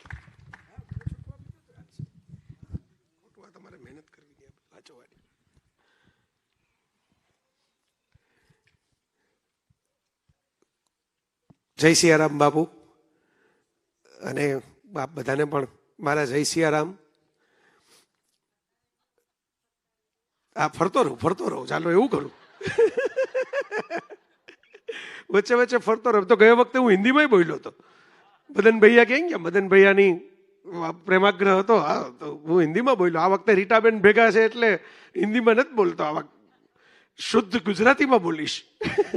ના, ચિંતા કરતા નહીં. હું વચ્ચે વચ્ચે થોડુંક હિન્દી બોલીશ, વચ્ચે વચ્ચે થોડુંક અંગ્રેજી બોલીશ. મેં ગયા વખતે કીધું હતું કે આપણે બધા ગુજરાતીઓ છીએ, ખીચડીવાળા છીએ. ખીચડી આપણો પ્રિય ખોરાક છે. આપણે પાછા ખીચડીમાં મસાલો નાખીએ એવા છીએ. સાદી ખીચડીને મસાલા ખીચડી કરીએ પાછા. એની અંદર શાકભાજી એ નાખીએ ને બધું જલસાવાળા છીએ આપણે. એટલે આ થોડું વાતાવરણ ભારેખમ થઈ ગયું, કારણ કે હવે આપણે આવ્યા છીએ એ જગ્યાએ કે જ્યાં આપણે તો ખાલી સાંભળીને ભારેખમ થવાનું છે. પણ અહીં તો કેટલી એવી ચેતનાઓ અત્યારે અતૃપ્ત આત્માઓ જેને આપણે કહીએ છીએ ભટકતી હશે કે જે લોકોએ તો જીવીને પણ ભારેખમ મૃત્યુ મેળવું. અને મને બહુ આમ અંદરથી, મેં બાપુને કહ્યું હતું થોડા મહિના પહેલા જ્યારે મને ખબર પડી પોલેન્ડમાં કથા છે. તમે કરવા નહીં તો મને અહીં આવીને ખબર પડી, એટલે તમારો તો ધન્યવાદ ખરો જ. પણ મેં બાપુને કહ્યું, મેં કીધું અહીં મારે આવવું છે. એટલા માટે મને આવું તો કે મને એમ થાય છે કે ભાઈ દુનિયામાં કેટલી જગ્યાઓએ નરસંહારો થયા. બાપુએ રવાંડામાં કથા કરી. રવાંડાનો આ જ ઇતિહાસ. આપમાંથી જે લોકો આફ્રિકાના થોડા ઘણા એ ઘટનાઓથી પરિચિત હશો એમને તો ખબર હશે. આ જ ઇતિહાસ. આ એક માણસ છે કે આખી દુનિયામાં બધા જ્યારે પેલા આપણા સૈફ પાલનપુરી લખી ગયા તુષારભાઈ, જીવનની સમી સાંજે જખમોની યાદી જોવી હતી, બહુ ઓછા પાના જોઈ શક્યો, બહુ અંગત નામ હતા. સૈફ સાહેબની અત્યંત જાણીતી પંક્તિ, ખૂબ ગુજરાતી ભાષાની કેટલીક સુપ્રસિદ્ધ પંક્તિઓમાંની એક. પણ મને એમ થાય કે જીવનની સમી સાંજે જખમોની યાદી શું કામ જોવી હતી?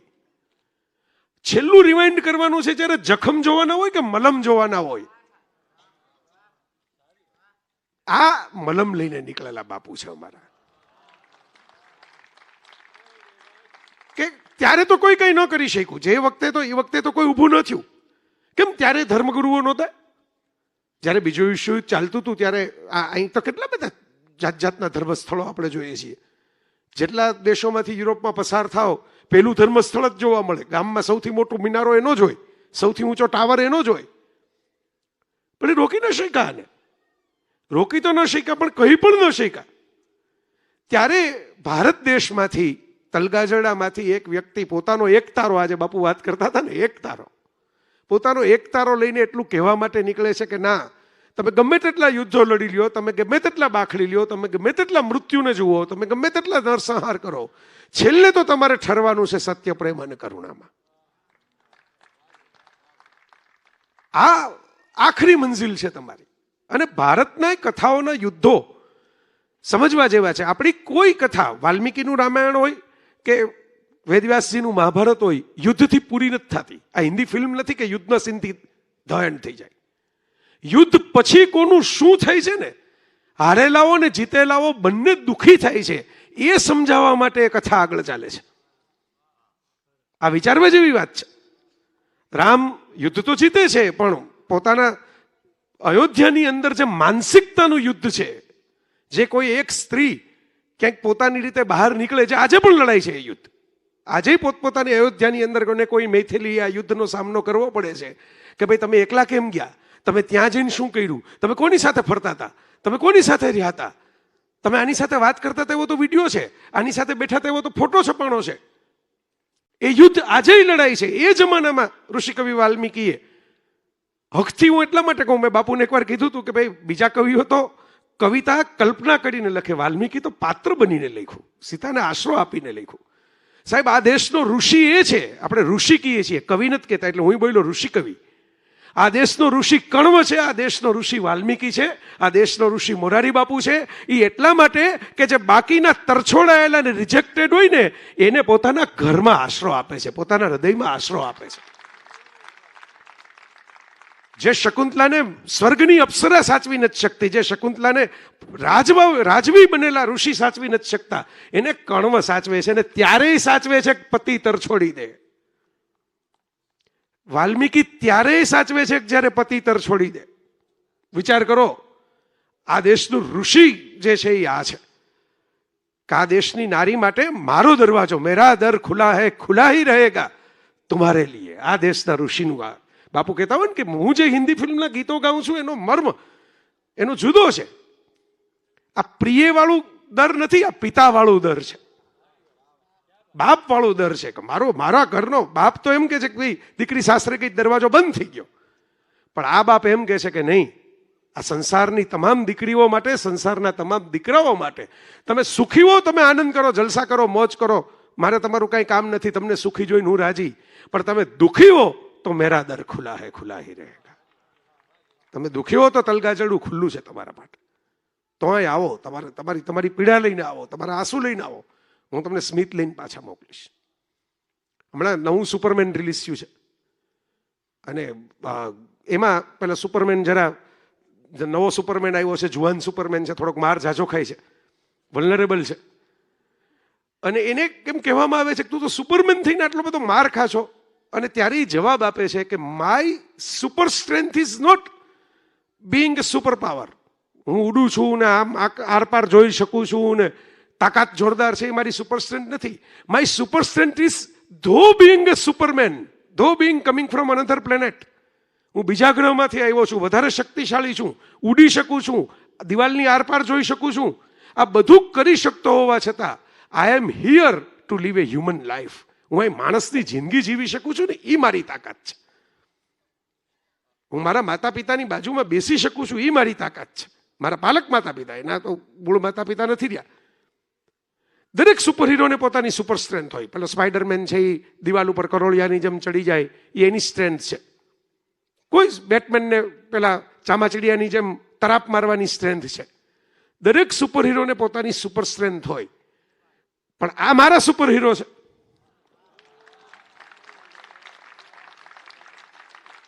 કેમ હવે જેમ અમેરિકાને એના સુપર હીરો ધારવાની કલ્પના કરવાનો હક છે, તો મને મારા સુપર હીરો ધારવાની કલ્પના કરવાનો હક નથી. તમે એમ કહો કે ભાઈ બાપુના તો કોઈ કોમિક્સ બહાર નથી પડતા, બાપુની કઈ એવી ફિલ્મ નથી બનતી, બાપુ કોઈ એવી રીતે પરાક્રમ કરવા માટે બહાર જતા નથી. સાહેબ, એ તો તમને પરાક્રમની ખબર નથી શું કરે છે. તમે કલ્પના કરો, ગ્રીક માઇથોલોજીની કથા છે, હર્ક્યુલિસ, ભયાનક તાકાતવાન, પરમ શક્તિશાળી. અને આપણે હનુમાનજી સાથે જોડી શકીએ એવી કથા છે. હનુમાનજીએ સંજીવની બુટી લઈને આવ્યા હતા અને હરક્યુલિસ એવો એક સ્તંભ ઉપાડીને નીકળો હતો.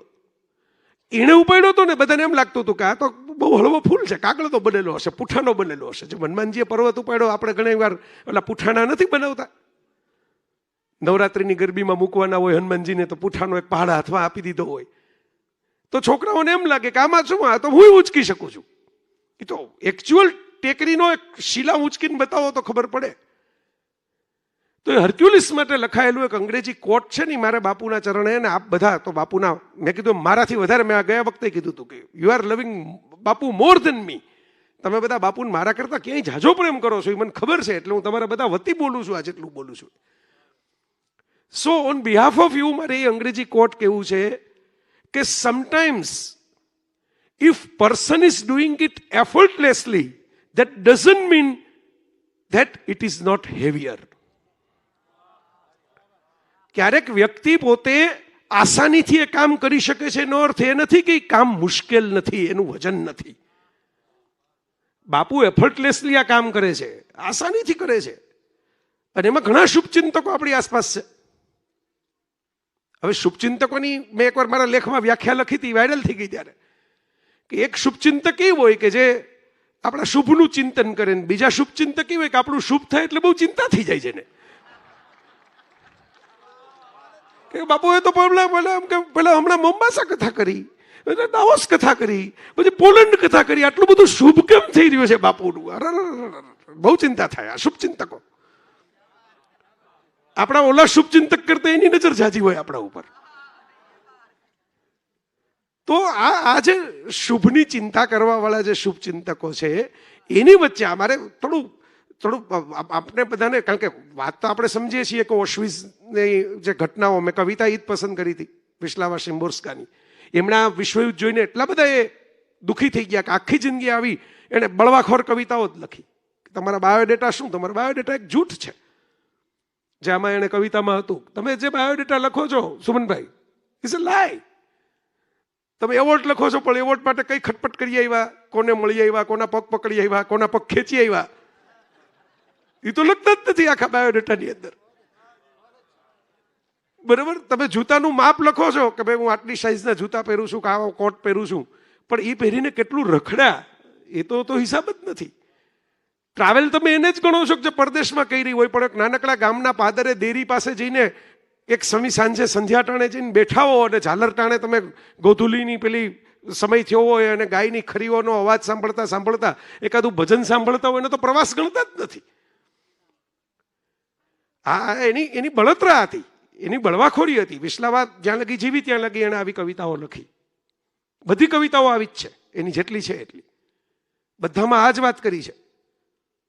પણ આ પેલી ટ્રાન્ક્વિલાઇઝર ઘેનની ગોળીની જે કવિતા હતી એમાં એ કહેવા એમ જ માગતી હતી કે ભાઈ આત્મા જેવું છે જ ક્યાં, તમે તો ઘેનમાં છો, તમારે તો સૂઈ જવું છે ગોળી લઈને, તમારે ક્યાં જાગવું છે?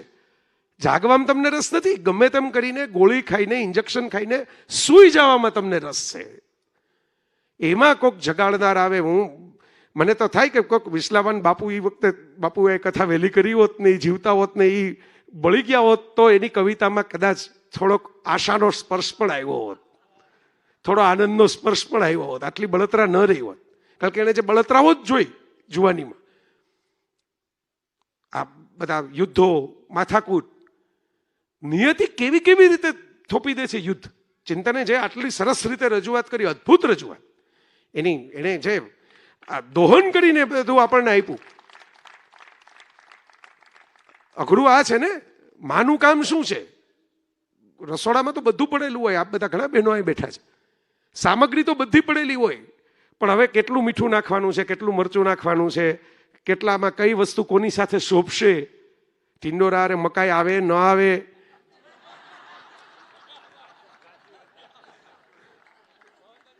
બરાબર, ક્યાં કયું મેચિંગ થશે, બરાબર, એ ભેગું કરવું પડે ને. આમ હું આ પર્પલ કલરનું ટી શર્ટ પડ્યું તો નીચે આ જરા ગોલ્ડન ખાખી જેવું પહેર્યું હોય તો મેચિંગ થાય, એવું જોવું પડે.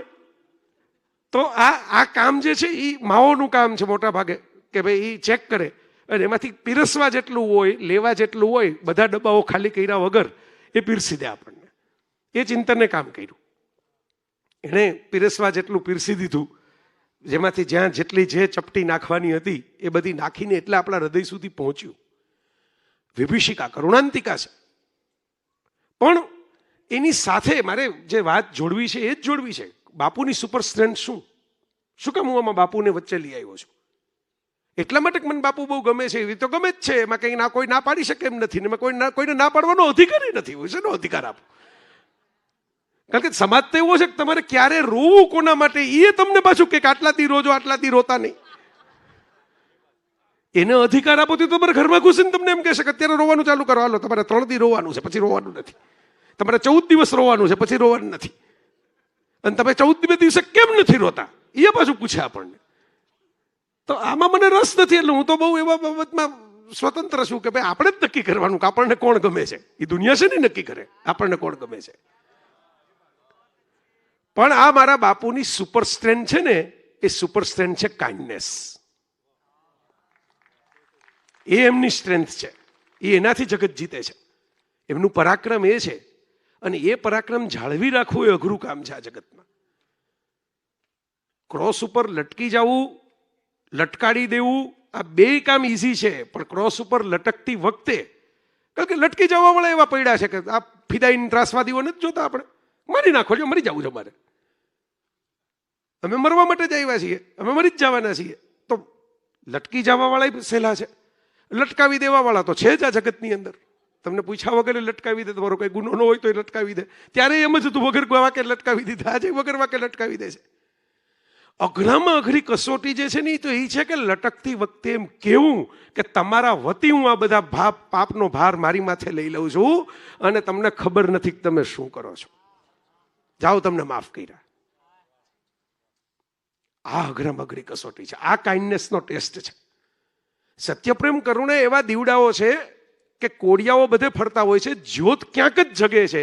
અને બાપુ હું જોઉં છું કે જ્યાં જ્યાં એમને જ્યોત દેખાય ને, એ કોઈ સોક્રેટિસની અંદર દેખાય તો બાપુ એ જ્યોતનું, મેઘાણીમાં દેખાય તો બાપુ એ જ્યોતને લઈ આવે. બાપુ ઉમાશંકરમાં દેખાય એ જ્યોતને ઉપાડી આવે.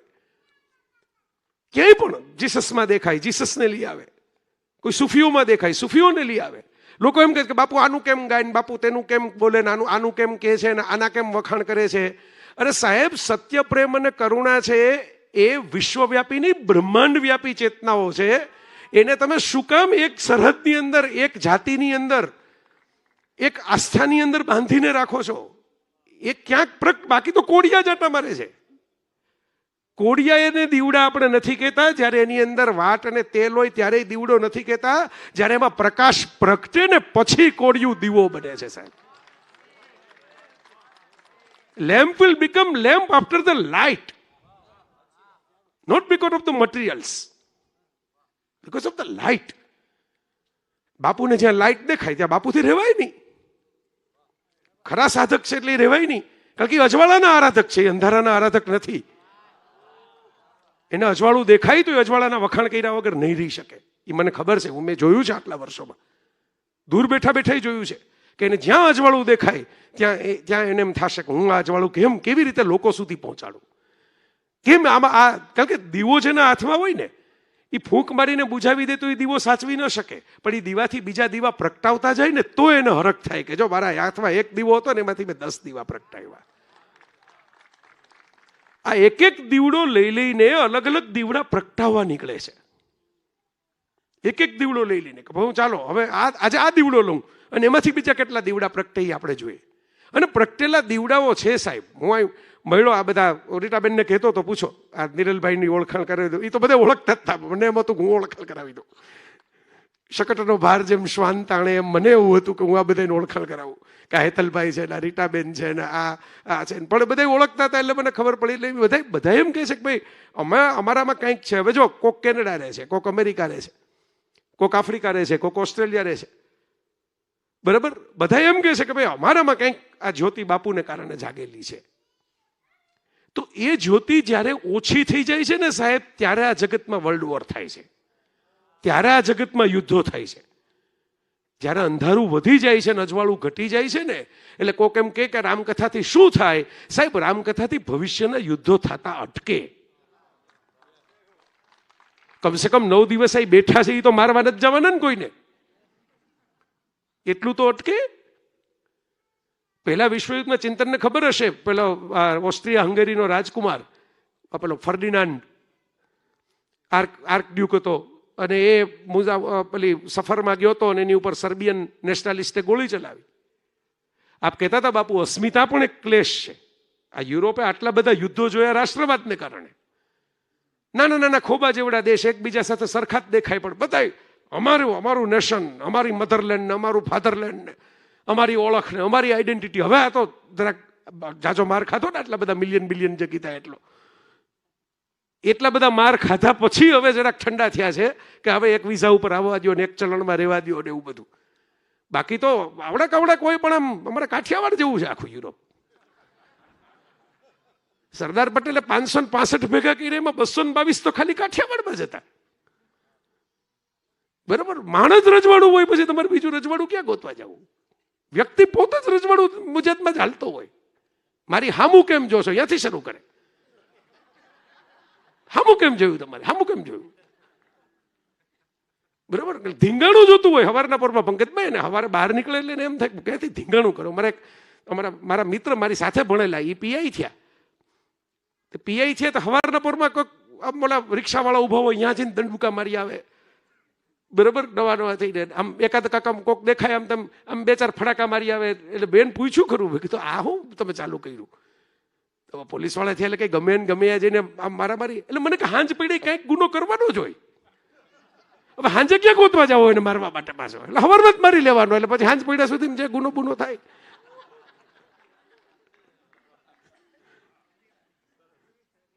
બરાબર, પણ એ થાકી ગયા છે હવે, એ માથાકૂટમાં નથી પડતા. બરાબર, ઓલા બધા થાયકા નથી. જે ધીંગાણા કરવા વાળા છે એની ધીંગા મસ્તી પૂરી નથી થતી. તો એ રાજકુમારનું ઓપરેશન થવાનું હતું, એને ગોળી લાગી, એ ઘાયલ થયો. અને ઇતિહાસના કેટલાક સ્કોલરો બાપુ એવું કહે છે કે એના સરસ મજાનો આય લગીનો કોટ સીવો હતો, જોધપુરી આપણે કહીએ ને એવું. એના બટન કાપવામાં મુશ્કેલી થઈ, કારણ કે કોટના બટન છે એ ગાજમાં ચોટેલા હતા અને પેલું લોહી વહેતું હતું એટલે વધારે ચીકણા થઈ ગયા હતા. એ બટન સમયસર જો કપાઈ ગયા હોત, જો આવો એને જોધપુરી કોટ ન પહેર્યો હોત અને આવું ખાદીનું અંગરખું પહેર્યું હોત ને સાટ કરતો નીકળી ગયું હોત તો ઓપરેશન સફળ થયું હોત. એ મર્યો ન હોત તો વિશ્વયુદ્ધ ફાટી ન નીકળ્યું હોત. ક્યારેક આપણે બહુ અક્કડ બટનો પહેરીને કોટ પહેરીને જીવા રાખીએ છીએ ને, એમાં યુદ્ધો ફાટી નીકળે છે આ જગતની અંદર. એટલા ટાઈટ થઈને જીવીએ છીએ. આટલું બધું ટાઈટ, આટલું બધું આમ ના મૂકીએ નહીં. એટલે બાપુ ક્યાંક ને ક્યાંક આપણને આ ગીતોનો સ્પર્શ કરાવે, કવિતાનો સ્પર્શ કરાવે, લાગણીનો સ્પર્શ કરાવે. આ બહુ પેલું કોનો દોહરો છે એ મને ખબર નથી, પણ દોહરો બહુ સરસ છે. આપણે પ્રાચીન ભાષાનો છે, એટલે કોઈ ઉત્તર પ્રદેશમાંથી જ આવ્યો હશે ક્યાંક. તંત્રી વાદ્ય કવિતરસ, સરસ રાગ રતિરંગ, અનબૂડે સો બૂડ ગયે, તીરે જો બુડે સબ અંગ. તંત્રી વાદ્ય, જે સરસ મજાના વાદ્ય સંગીત વહેતું હોય ને, એટલે સંગીત ટૂંકમાં. સંગીત જે છે એમાં તમારે ડૂબવાનું છે. બરાબર, બુડે જો સબ અંગ, બધા અંગો લઈને બુડી જવાનું છે, તરબોળ થઈ જવાનું છે સંગીત વાગતું હોય ત્યારે. બરાબર, સરસ રાગ, કોઈ સરસ રાગ વાગતો હોય, કોઈ સરસ વાત થતી હોય, કોઈ અનુરાગ થતો હોય, તમને કોઈ ગમતું કંઈક થતું હોય, સારી સુગંધ આવતી હોય, ભજીયા તળાતા હોય એની, આપણે સરસ રાગ કહેવાય, અનુરાગ. બરાબર, પ્રસન્ન ચિત્ત થાય એવી કોઈ પણ વાત કરવાની છૂટ છે. બરાબર, હું તો હંમેશા એવું કહેતો, મને ઘણા લોકો કે તમે આ શૃંગાર રસની વાતો કર્યા રાખો, શૃંગાર રસની વાતો કર્યા રાખો. એટલે હું ઘણી વાર કહું કે ભાઈ, શૃંગાર રસની વાતો કરવા વાળો જોખમી ન હોય. શૌર્ય રસની વાતો કરવા વાળો ક્યારે તમારું ગળું પકડી લે તમને સમજાય નહીં. એનું શૌર્ય ખાલી ઓલી બાજુ નિશાન છે એટલે તમને વાલું લાગે છે. એ તમારી બાજુ બંદૂકનું લાલચું તાકે ત્યારે. બરાબર, પણ જે પ્રેમની વાત કરે, જે શૃંગારની વાત કરે, જે સૌંદર્યની, કારણ કે સૌંદર્યનો અસલી પૂજારી એ જ કહેવાય જે સૌંદર્યને વિખાવા ન દે. કોઈ પણ બાબતમાં પૂજારી કોને કહીએ આપણે? મંદિરમાં પૂજારી શું કરે? ભાઈ આ મૂર્તિ એક ફૂલ આમ માકું ચૂકું થયું હોય ને તો એ જરાક હળવેકથી દાદા ઊભા થઈને ગરડા હોય, ધીમે ધીમે ચાલી શકતા હોય તો સરખું કરી આવે. મેં નજરે જોયા છે આવા દ્રશ્યો મંદિરમાં. મંદિરના પૂજારીને એની મૂર્તિનું, એના શિવલિંગનું જે સૌંદર્ય છે, ભલે નાનકડું મંદિર છે, જૂનું મંદિર છે, જર્જરિત છે, એમાં કોઈ શણગાર કરેલો નથી, કોઈ ભપકાદાર નથી, પણ એને એમ લાગે કે ભાઈ આ 4 બીલીપત્ર છે ને 5 ફૂલ છે મારી પાસે, તો જરાક આમ એક નાગદાદા ઉપર મૂકવું, એક આમ લાલ કરેણનું હોય એની બાજુમાં એક સફેદ ગોઠવું. મેં જોયું છે આ કામ કરતા ચીવટપૂર્વક, કારણ કે એનું મંદિર છે ભાઈ, એની પૂજા છે, એની પૂજાનું સૌંદર્ય વિખાવા ન દે. સમજો, સૌંદર્યનો અસલી પૂજારી, આ બધા નકલી પૂજારી જો વિખી નાખે તો, ઉપાડીને લઈ જાય ને અપહરણ કરે ને બળાત્કાર કરે તો, અસલી પૂજારી છે એ સૌંદર્યને વિખાવા ન દે. કારણ કે એ મુદ્દો જે છે કે તમને જે વસ્તુ ગમે એને તમે સાચવો છો, એને તમે ખતમ નથી કરી નાખતા.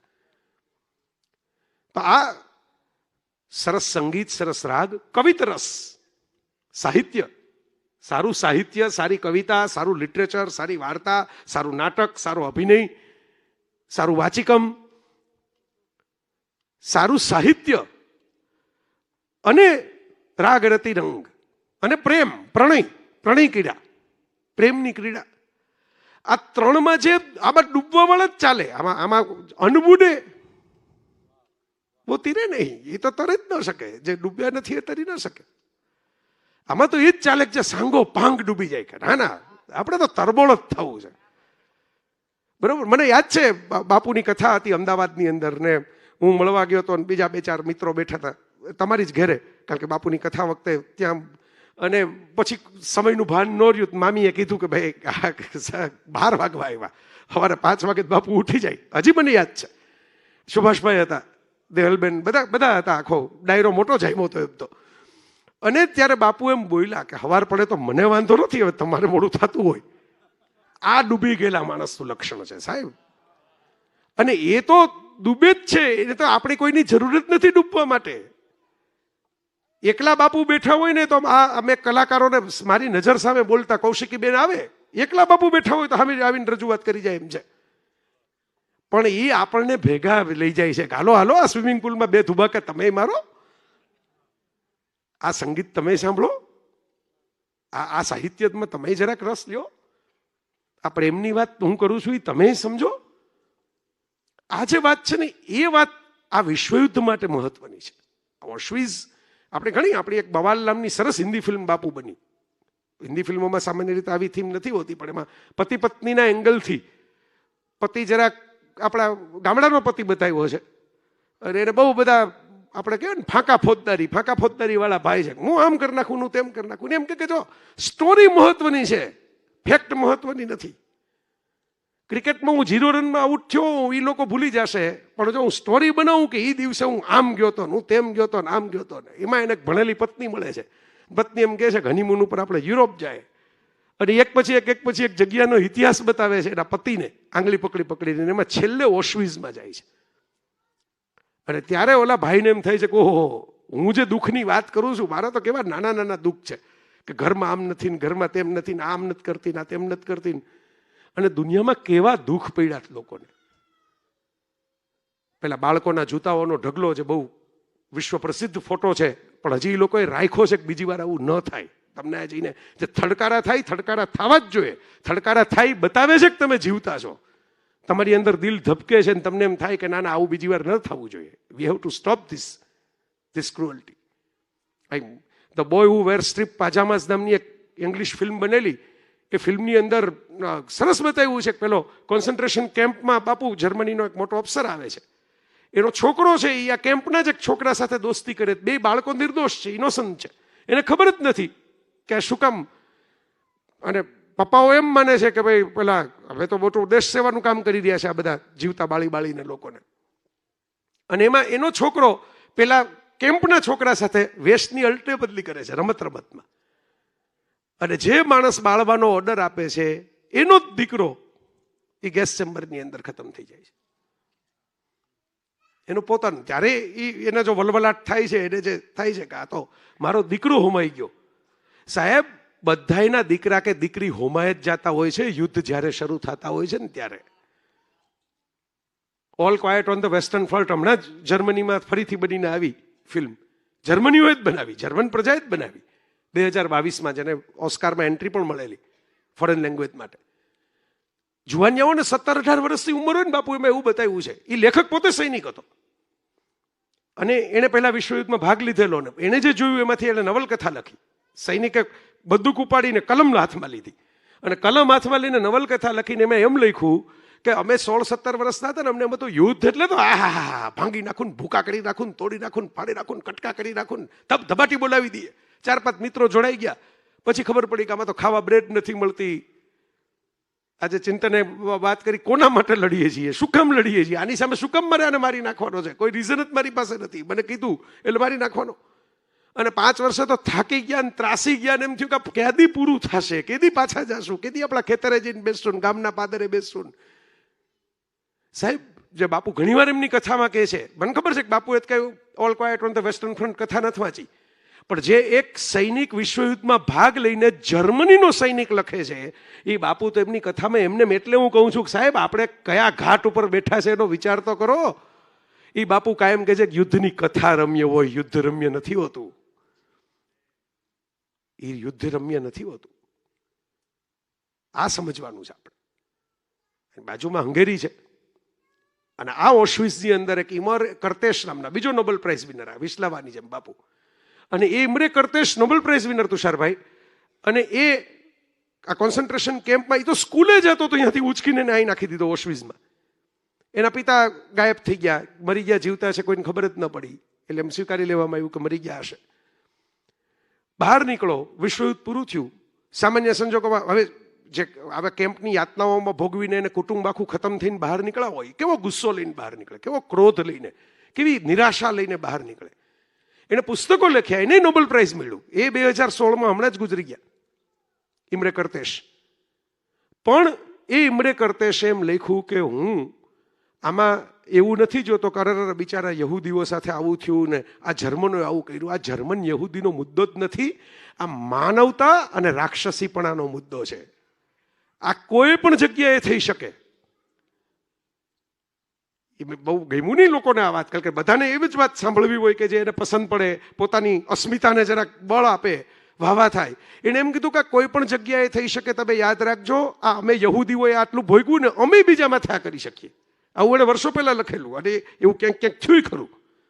અત્યારે એની ચર્ચા ચાલે છે. અમે બીજામાં થયા કરી શકીએ. આવું થઈ શકે એના 3 જ કારણો હોય છે.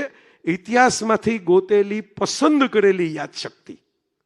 અમે તો મહાન, અમે બ્લુ, અમે રોયલ, અમે સ્પેશિયલ, અમે સુપર. પસંદ કરેલા કિસ્સાઓ પકડી પકડીને તમે મહાન થઈ જાઓ જાતે ને જાતે. આ પસંદ કરેલી યાદશક્તિ પહેલું કારણ આવું થાય એનું. રાજ્ય સત્તાનું સંપૂર્ણ પીઠબળ આવી વિચારધારાને બીજું કારણ. કારણ કે આવું એમને પસંદ કરેલી યાદશક્તિ વાળો કોઈ ફેસબુક ઉપર પોસ્ટ નાખ્યા રાખે એમ યુદ્ધો નથી ફાટી નીકળતા. પણ જ્યારે એ વિચારધારાને સામર્થ્યનું પીઠબળ મળે છે ત્યારે આવા ઇમરે કર્તેશ લખે છે, જે આ ઓશવિઝની અંદર જીવો, જેને પોતાનું કુટુંબ સાફ થતું જોયું, જે બહાર નીકળો, જે એક જીવ તરીકે, એક યહૂદી તરીકે હોલોકોસ્ટ કરીને પોતાના માટે ઘણું બીજું કરી શકત, એને બદલે એમ કહે છે કે હું તમને યાદ કરાવું છું કે તમે એમ માનો છો કે આ બે જ આ હિટલર અને યહૂદીઓનો મામલો હતો, નહીં. અને ત્રીજું કારણ એને જ્યારે આપ્યું કે જ્યારે તમે તમારા પ્રેમ વૃત્તિનું વિવેકભાન ખોઈ નાખો છો. તમારી અંદર પરમાત્માએ જે પ્રેમ મૂક્યો છે એ પરમાત્માએ મૂકેલા પ્રેમનું વિવેકભાન જ્યારે તમે ગુમાવી દો ત્યારે આ થઈ શકે. તમે માણસ રહેતા નથી. અને આ જેને અનુભવ્યું કેદાર એના મોઢામાંથી નીકળેલી વાત છે. હું કહું તો માણસ એમ કે તમે હું માઇક લઈને બોલો એમાં તમને શું ખબર પડે. પણ જેને ખબર પડે, જેને જોયું, એને આડો હાથ દીધો કે રૂક જાઓ, આ યોગ્ય નથી, આ બીજ પાછું થશે, તમે અટકાવશો નહીં તો પાછું થશે. અને આ વાતમાં બહુ ઓછા લોકોને રસ પડે છે. એક ઓલા પોપ જે હમણાં ગુજરી ગયા એ થોડાક એવા રસવાળા હતા, એ આવી વાતો કર્યા રાખતા હતા. નવા આવ્યા એને કઈ વાતો નથી કરી, એમણે પોતાનું કારભાર સ્વીકારી લીધો અને ચાલુ કરી દીધું જે કઈ કામ કરવાનું છે. ઓલા તો આવતા બેતા આવી વાતો કરતા હતા એટલે મારું ધ્યાન ખેંચાણું હતું એમનામાં. બીજા એવા એને જોયું કે ભાઈ આટલી વાતો કરી ગયા તો કઈ ફેરફાર થતો નથી, આપણે જે પાણીએ મગ ચડતા હોય પાણીએ તપેલું મૂકી દો. એટલે એમાં કે 2 મહિનામાં 3 મહિનામાં એક ઇન્ટરવ્યુ, એક કોટ એવું કઈ મને મળ્યું નથી. પણ આ માણસ જે હતો ફ્રાન્સિસ, હું જોતો હોઉં બાપુ, એમને કઈ વખાણ નથી કરતો કોઈના કરતો હું ત્યારે. એ ઓલાના કર્યા નાના કર્યા, આમાં કે પોપના વખાણ નથી થતા. બરાબર, એ તો એની જે વાત છે એના વખાણ થાય છે, જે એનું સત્ય છે એના વખાણ થાય છે. પણ પેલા આવ્યા નહોતા જ્યારે એની પહેલાના પોપ સાથે ચર્ચા કરતા હતા, પેલા જર્મન પોપ હતા એ વખતે, ત્યારે એમણે ઇજર પોપ બન્યા નહોતા ને એને એમ કીધું કે આપણે હંમેશા એવું માનીએ છીએ કે ધર્મ ખતમ બહારથી થશે, એટલે આપણે દિવાલો ચણીએ રાખીએ છીએ દરેક ધર્મમાં કે બહારવાળું કોઈ આવી ન જવું જોઈએ, બહારવાળું નહીં, ઘરવાળા, અમારાવાળા, બાકીના બધા માટે દિવાલ. બરાબર, આપણે આમ ધર્મશાળામાં જાવ ને, જેનું નામ ઉપર ધર્મશાળા લખ્યું હોય, એમાં પૂછે તમે કેવા? મને પૂછેલું છે એટલે મને ખબર છે ને. હા, અત્યારે નહીં પૂછે, આ તો ઓલા ભાઈના ઇન્સ્ટાગ્રામમાં વિડીયો આવે એ. પણ એવું ન હોય તો પૂછે તમે કેવા? આ ધર્મશાળામાં તમને પગ મૂકવા દેવાય કે ન મૂકવા દેવાય, એનું ખાવા દેવાય કે ન ખાવા દેવાય? આ ધર્મશાળા ખાલી ઓદ લગાડવાનો છે આપણે આગળ. એટલે પેલા પોપે એવું કહ્યું, એવું સ્પષ્ટપણે એમ કહ્યું એમના આગલા પોપને. એમને એમ હતું કે ભાઈ નારાજ થશે, પણ ખરેખર એ પોપને જવાબ ગમી ગયો હશે અંદર ખાનેથી, એટલે એમણે પ્રપોઝલ મૂકી કે આમને આગળ મારો ઉત્તરાધિકારી બનાવજો. એમણે એમ કહ્યું કે ભાઈ તમે જ્યારે આ વાત કરો છો ને દિવાલોની, આ દિવાલો જેટલી ચણશો એટલો તમારો ધર્મ અંદરથી જ સડામાં ખતમ થઈ જશે. જો ધર્મને તમારે બચાવવો હોય તો દરવાજા ઝાઝા બનાવો, દિવાલો ઓછી બનાવો. તમે દિવાલો જ ઊંચી ઊંચી ચીણા કરો છો, દરવાજા તો મૂકતા જ નથી. આ દરવાજા મૂકવા વાળા માણસ છે ને એટલે બધી વાતો મને એમની હાજરીમાં યાદ આવે છે. અને આ જગ્યાનું એક છે એક એની હું તો એમ માનું જ છું કે ભાઈ આપણે આપણા સંસ્કૃતિમાં છે, આવી મેક્સિકોની સંસ્કૃતિમાં છે, એ મેં જોયું. જે લોકો ફરવા ગયા હશે, આપણે ઘણા બધા એવા મિત્રો છે ફરવાના શોખીનો છે. તો મેક્સિકોમાં આવું છે, પેલું તર્પણ કરે પિતૃઓનું, આપણે કરીએ પિતૃ તર્પણ. આપણા સગરના પિતૃ તર્પણ માટે ભાગીરથી ગંગા આખી ઉતારવામાં આવી. પેલા પુત્રોએ ભગીરથે એના માટે તો કીધું કે મારા પૂર્વજોનું તર્પણ કરું. તો એ જે તર્પણ છે ને, હું એમ માનું છું કે આ રામકથા જે પોલેન્ડમાં અત્યારે થઈ રહી છે ને, મારે તમારા દીકરીઓને તમને ધન્યવાદ દેવાનો કે આટલા વર્ષે એ અતૃપ્ત આત્માઓની ચેતનાઓનું તર્પણ થઈ રહ્યું છે અહીં ભારતના સાધુ દ્વારા. બહુ મોટી વાત છે, નાની વાત નથી, મોટી વાત છે. કારણ કે એમાં એમનું કોઈ નથી, આપણું કોઈ નથી. તમે સાંભળવા વાળા આવ્યા, હું સાંભળવા વાળો આવ્યો, રીટાબેન આવ્યા, આ બધા આવ્યા, અમારા મિત્રો ટીનાભાઈ આવ્યા. આપણું કોઈ શું ગયું છે આમાં? આપણે કઈ નુકસાન થયું છે? આપણે તો ટુરિસ્ટની જેમ આવીએ છીએ અને ફરીએ છીએ અને જતા રહીએ છીએ. પણ છતાંય આપણામાં એક ભારતીય આત્માની ચેતના સનાતન વસે છે ને, એ આપણને એમ કહે છે કે આ જગતની કોઈ પણ અન્યાય, આ જગતની કોઈ પણ વેદના, જગતની કોઈ પણ પીડા એ આપણી જ છે એમ માનીને આપણે માનવતાનો હાથ લંબાવવાનો છે. એ આનતો ભદ્રાહા, એ આપણા ઋષિનો સંદેશ જે આપણે જ ભૂલી જઈએ છીએ. અને હજી બાપુ બેઠા છે એનો મને આનંદ છે કે હજી એક ઘંટારો મંદિરમાં ઘંટ એટલે રાખવામાં આવ્યો હોય, આપણે એમ કહીએ કે ભાઈ ભગવાનને ખબર પડે કે હું આવ્યો, ઘણા એમ બોલે. ભાઈ એટલા માટે નહીં કે તમને ખબર પડે કે તમે મંદિરમાં આવ્યા છો, ભગવાનને ખબર નથી પડવાની ઘંટ વગાડીને. તમારે યાદ કરવાનું છે કે હું ક્યાં પગથિયા ચડીને આવ્યો, કઈ જગ્યાએ. આ પોલેન્ડની અંદર બાપુ એક વર્કલો નામનું ગામ છે. અમિતાભ બચ્ચને ટ્વીટ કર્યું ત્યારે મને ખબર પડી, ગામનું નામે મને તો ખબર નહોતી. એ ગામે यूनेस्को लिटरेचर साइट डिक्लेयर करी है.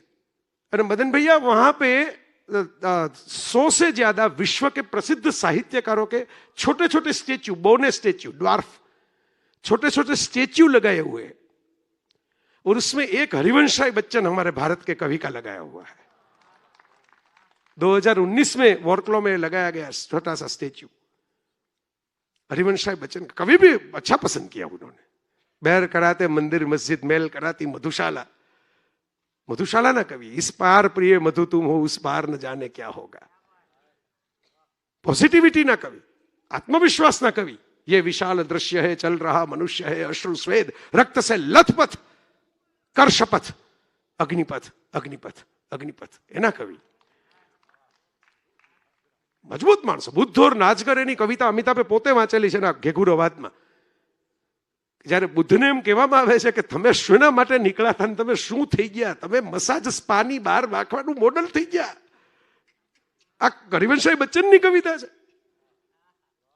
કે તમારા નામે લોકો ડાન્સ કરે, બુદ્ધા બાર એના ગીતો ગાય. તમે શું કરવા નીકળ્યા હતા, તમારું શું બનાવી નાખ્યું લોકોએ?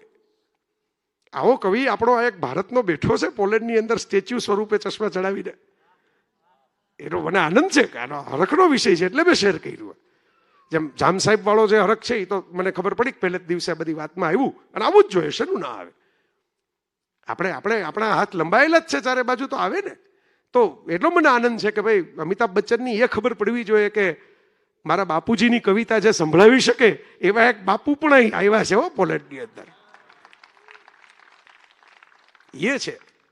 છેલ્લી 2-3 નાનકડી વાત કરું. મને ખબર છે આમ થોડો ખખડાટ થયો છે એ વાસણોનો, એ મધુર ખખડાટ છે યુદ્ધોની પરિસ્થિતિ વચ્ચે, એટલે એમાં બધાને રસ પડે ખરો. એ તો નિલેશભાઈ જરાક નિલેશભાઈ તો બોલે ઓછું ને, પાછું એમનું બધું ગણાધ્યક્ષ જેવું કામકાજ છે, એટલે આમ આંખોથી અટકાયું એ મેં જોયું કે એમણે આંખોથી અટકાયું. એટલે મેં કીધું કે હવે આ રાતના કોઈક નિલેશભાઈ નો કે તો ઓલા અટકાયું ન હોત તો જયભાઈ વહેલું પૂરું કરત, એટલે મારે એની આબરૂ સાચવવાની ને. તો જે 2-3 નાની આ સંદર્ભની વાત, આ વિષયના સંદર્ભે જે વાત, માર્ગારેટ મીડ નામના એક એન્થ્રોપોલોજિસ્ટ, ધ્રુવન શાસ્ત્રી, બહુ મોટું નામ એનું, પણ ક્યારેક સર્ચ કરજો. માર્ગારેટ મીડને પૂછવામાં આવ્યું એના સ્ટુડન્ટ દ્વારા ક્લાસમાં, સુમનભાઈ બહુ ફેમસ થયેલો કિસ્સો છે કે માનવ જાતના ઇતિહાસની, માનવ સંસ્કૃતિની શ્રેષ્ઠ જે શરૂઆત થઈ એની શ્રેષ્ઠ ઘટના કઈ. અહીંથી તમે એમ કહી શકો કે human civilisation, human culture started. ત્યાં લગી તો બધા જંગલનું જીવન જીવતા હતા, શિકાર કરીને ખાતા હતા, પરિવાર નહોતો, કોઈ સંવેદનાઓ એવી વિકસી નહોતી. અને કોઈ પણ સંવેદન વિકસે નહીં ત્યાં લગી શિક્ષણ શું કામનું? શિક્ષણ એ નથી કે જે તમને સંવેદન બધીર બનાવે. તમે હાઈલી એજ્યુકેટેડ થાવ એટલે તમને બાકીના સાથે કોઈ કનેક્શન રહે જ નહીં. શિક્ષણ તો એ છે કે જે તમને સંવેદન મધુર બનાવે, સંવેદન બધીર નહીં. બધીર એટલે ડીફ એન્ડ ડમ, મધુર મીન્સ સ્વીટ. સંવેદન મધુર બનાવે એનું નામ શિક્ષણ છે. તો એ માર્ગારેટ મીડ ક્લાસમાં બાપુ ભણાવતા હતા અને એને પૂછ્યું વિદ્યાર્થીએ, એટલે એના ટિપિકલ જવાબ છે. નિરલભાઈ તમે બધા જે જનરલ નોલેજને ચેટ જીપીટીને પૂછો એટલે જવાબ આપે બધા, બરાબર? શું જવાબ આપે કે ભાઈ અગ્નિ, ફાયર માણસે શોધ્યો એટલે હ્યુમન સિવિલાઇઝેશનની શરૂઆતથી. પૈડું, આવું બધું આપણે નાનમાં હતા ત્યારે શીખવાડતા. Wheel was a invention of human civilisation. પૈડું, આવા બધા જવાબ આપે. માર્ગારેટ મીડે એમ કીધું, એમણે એક અસ્થિ કંકાલનું કંઈકથી લઈ આવ્યા ફોટો બીજે દિવસે ક્લાસમાં, અને એમ કીધું કે આ ઉત્ખનન કરતા, ખોદકામ કરતા જે ઇતિહાસ આપણને મળે છે એમાં આ ફેમર બોન જે કહેવાય, આ હાડકું, જાંઘનું હાડકું, જરાસંઘને દુર્યોધનના જે હાડકા તોડીને વિજય પ્રાપ્ત કરવામાં આવ્યો હતો, એ જાંઘ સૌથી મજબૂત હાડકું ગણાય. સૌથી લાંબુ હાડકું માનવ શરીરમાં, સૌથી મજબૂત હાડકું. હવે એ હાડકું તૂટી જાય ને એ પ્રાણી લાંબો સમય જીવી ન શકે. તમે કદાચ જોયું હશે કે શિકારના એના તમે જો દ્રશ્યો જુઓ, પેલા ડિસ્કવરી, નેશનલ જ્યોગ્રાફિક, એમાં તો હન્ટિંગ સીન્સમાં એટેક છે એ થાપા ઉપર કરવામાં આવે, પીઠ ઉપર. ગળું કઈ દરેક પ્રાણીનું હાથમાં ના આવે, પણ સિંહ ધારો કે ઝેબ્રા ઉપર એટેક કરે, આફ્રિકન સફારીમાં એવા દ્રશ્યો જોવા મળે, તો એ પીઠ ઉપર, થાપા ઉપર કરે, કારણ કે દોડી ન શકવું જોઈએ પ્રાણી. માર્ગારેટ મીડે પોતાના ક્લાસમાં ફોટો બતાવીને કીધું કે આ વર્ષો, કેટલા હજારો વર્ષો પહેલાનું એક અસ્થિ કંકાલ મળી આવ્યું છે, એમાં ફેમર બોન તૂટીને ફરીથી જોડાયેલું છે. તૂટીને ફરીથી જોડાયેલું છે. વિદ્યાર્થીઓને લાગ્યું કે આ કઈ મોટી ઘટના છે, હાડકા તો તૂટીને જોડાઈ જાય, એમાં શું મોટી વાત છે? પ્લાસ્ટર મારો તો જોડાઈ જાય, બેઠા રહેવું પડે તમારે 2 મહિના. એટલે એમણે એમ કહ્યું કે જે જમાનામાં કોઈ ચિકિત્સા નહોતી, કોઈ એક્સરે નહોતા, કશું જ નહોતું, ત્યારે હાડકા તૂટે એટલે જે સજીવ હોય એને મરવાનું નિશ્ચિત થઈ જાય. એ થોડોક જેના શ્વાસ હોય એટલું જ જીવી શકે. આ હાડકું જોડાયું એનો અર્થ એ કે આ વ્યક્તિ હતું, એની આસપાસ કોઈક એવું હતું જેણે એની કાળજી લીધી, જેને એને જોખમોથી બચાવ્યો, ખતરાથી બચાવ્યો, એને ખાવાનું આપ્યું, એને, કારણ કે એ તો બહાર જઈ ન શકે એટલે કોઈકે એને ખાવાનું આપ્યું 2-3 મહિના લગી, આ હાડકું સંધાય નહીં ત્યાં લગી. કોઈકે એની કાળજી લીધી, એને સાફ કર્યા, એને ખેંચ્યા, એને બહાર કાઢ્યા, સુવડાવ્યા. કેર જ્યારે હ્યુમન બિઈંગમાં બીજા માટેની આવીને ત્યારે સિવિલાઇઝેશન હેઝ સ્ટાર્ટેડ. હવે કેર શરૂ થઈ, તમે કાળજી લેતા થયા એકબીજાની. તમે એમાંથી આપણે આ બધા બેઠા છીએ, એકબીજાની કાળજી લઈએ છીએ એટલે યુદ્ધ નથી થતા. એ કાળજી ઓછી થઈ જાય એટલે યુદ્ધનો પારો ચડી જાય. આ સંસારની વાસ્તવિકતા છે. અને એ મહત્વનો મુદ્દો છે કે આપણે આ વસ્તુ કેમ ચૂકી ગયા. આજ પોલેન્ડની અંદર એક મારિયા આંદ્રેચેક નામની જ્વેલિન થ્રોની સિલ્વર મેડલ વિજેતા છેલ્લી ટોક્યો ઓલિમ્પિકની અંદર 2021માં, એને 2017માં બોન કેન્સર થયું. બોન કેન્સરમાંથી 2019માં બહાર આવીને 2021માં એને સિલ્વર મેડલ લીધો. 20 વર્ષની છોકરી, એવો કઈ જિંદગીનો બહુ અનુભવ ને કંઈક આમ જમાના જોઈ લીધા ને આ કરી નાખ્યું ને તે કરી નાખ્યું ને એવું કાંઈ જ નહીં. 20 વર્ષની છોકરી અને ઓલિમ્પિકનો મેડલ એટલે જરા સ્ટાર પણ થઈ જાય, સેલિબ્રિટી સ્ટેટસ મળે. અને ઇન્ટરનેટ ઉપર બેઠા બેઠા એણે કોઈ અમેરિકન કે કેનેડિયન, હું ભૂલી ગયો, પણ ટૂંકમાં નોર્થ અમેરિકાના કોઈ બાળકની પોસ્ટ જોઈ એના મા બાપે મૂકેલી કે ફંડ રેઝિંગ કરવું છે, અમારું બાળક બીમાર છે એના માટે. પોતે એમાંથી પસાર થઈ હતી એટલે પોતાનો પૈસા તો એની પાસે એટલા નહોતા, 3 કરોડ જેટલી રકમની જરૂરિયાત હતી. એટલે પોતાનો મેડલ એને વેચવા માટે મૂક્યો કે મારો મેડલ હું વેચવા મૂકું છું ઓલિમ્પિકનો, અને આનાથી આ બાળકને કંઈક જો મળતું હોય તો મારે આ બાળકને અપાવવું છે. અને અહીં પોલેન્ડની એક કંપની, અત્યારે મેં કીધું ને, હવે મને ખબર નહોતી કે મારે આવીને બોલવાનું છે, એટલે મને આ તો અચાનક યાદ આવી ગયો. જો અંદર પડેલું હોય ને ક્યારેક નીકળે આમને ઠેકડો મારીને, નહીતર હું ગૂગલ કરીને આવા થાય બેસતા પહેલા. તો એ કંપનીએ એનો 1.25 લાખ કંઈક અહીંની જે કરન્સી હતી એવું બધું ચૂકવીને એનો મેડલ લીધો, અને એમાંથી એણે મદદ કરી પેલા બાળકને. એનું ઓપરેશન થયું એ બાળકનું. અને પેલી કંપની એમ કીધું કે અમારે મેડલ નથી જોતો, આ તો અમારા દેશનું પ્રાઇડ કહેવાય કે તમે આવું કામ કર્યું. અમારો આવો નાનકડો દેશ કોઈક મોટા દેશના કોઈક નાગરિકને મદદ કરી શકે એવું કામ તમે અમને સોંપ્યું, એ આનંદ થયો, એટલે પૈસા રાખો, મેડલ નહીં તમે રાખો. અને એ બાળકનું પછી અવસાન થયું, કારણ કે રોગ જ એવો હતો, પણ એ સાજો થયો. અને જ્યારે આ મારિયાને પૂછવામાં આવ્યું થોડા વર્ષ પછી, એટલે 2024માં, કે તમને શું ફીલ થાય, કારણ કે તમે જે મદદ કરી આટલા પૈસા ભેગા કરીને, પણ એ બાળક તો જીવી ન શક્યો. એટલે એ કે બાળક જીવી ન શક્યો એનું તો મને દુઃખ છે, કારણ કે આમાંથી હું પસાર થઈ છું ગંભીર બીમારીમાંથી. ત્યારે મને એમ વિચાર આવતા હતા કે હું કાલની સવાર જોઈશ કે નહીં જોઉં. એટલે મને એ ખબર હતી કે બાળકના મા બાપ ઉપર કેવી ગુજરતી હશે, એટલે મેં તાત્કાલિક મદદનો સંકલ્પ કર્યો. પણ મને આનંદ એ વાતનો છે, જો આ એક હવે ત્યારે 20ની હવે 24માં 22ની થયેલી એક સ્ત્રી શું કહે છે, એ કે મને આનંદ એ વાતનો છે કે જેને જેને આ ખબર પડી એને એટલી તો ખબર પડી કે દુનિયામાં મદદ કરવા વાળું કોક હોય ખરું. આ બાળક ભલે ગુજરી ગયો પણ મદદ કરવા વાળા હાથ હોય છે ખરા, ટેકા કરવા વાળા હાથ હોય છે ખરા. આ બહુ અગત્યનું છે, આ બહુ મહત્વનું છે. અને એના માટે હવે આજની છેલ્લી વાત, શું કરશું આપણે આ યુદ્ધો અટકાવવા? બાપુ પાસે તો એ જગ્યા છે જ, સત્ય, પ્રેમ અને કરુણા. મેં તમને કહ્યું કે જે રસિક બાપુ કહે ને, મારો વૈરાગ, રસિક બાપુ વૈરાગની વાત કરે છે. ઓશો બાપુ વાર્તાઓ મને યાદ આવે, ઓશો બહુ ચોટદાર વાર્તાઓ કહી ગયા, ક્યાંથી લઈ આવી હશે મને ઘણી વાર એમ થાય કે એની પહેલા કોઈ સાહિત્યકાર જ લખી નથી આવી. અને ઓશો તો સાહિત્યકાર હતા નહીં, તો સાહિત્યકારો સાહિત્ય ભૂલવાડી દેતા બેસાડીને.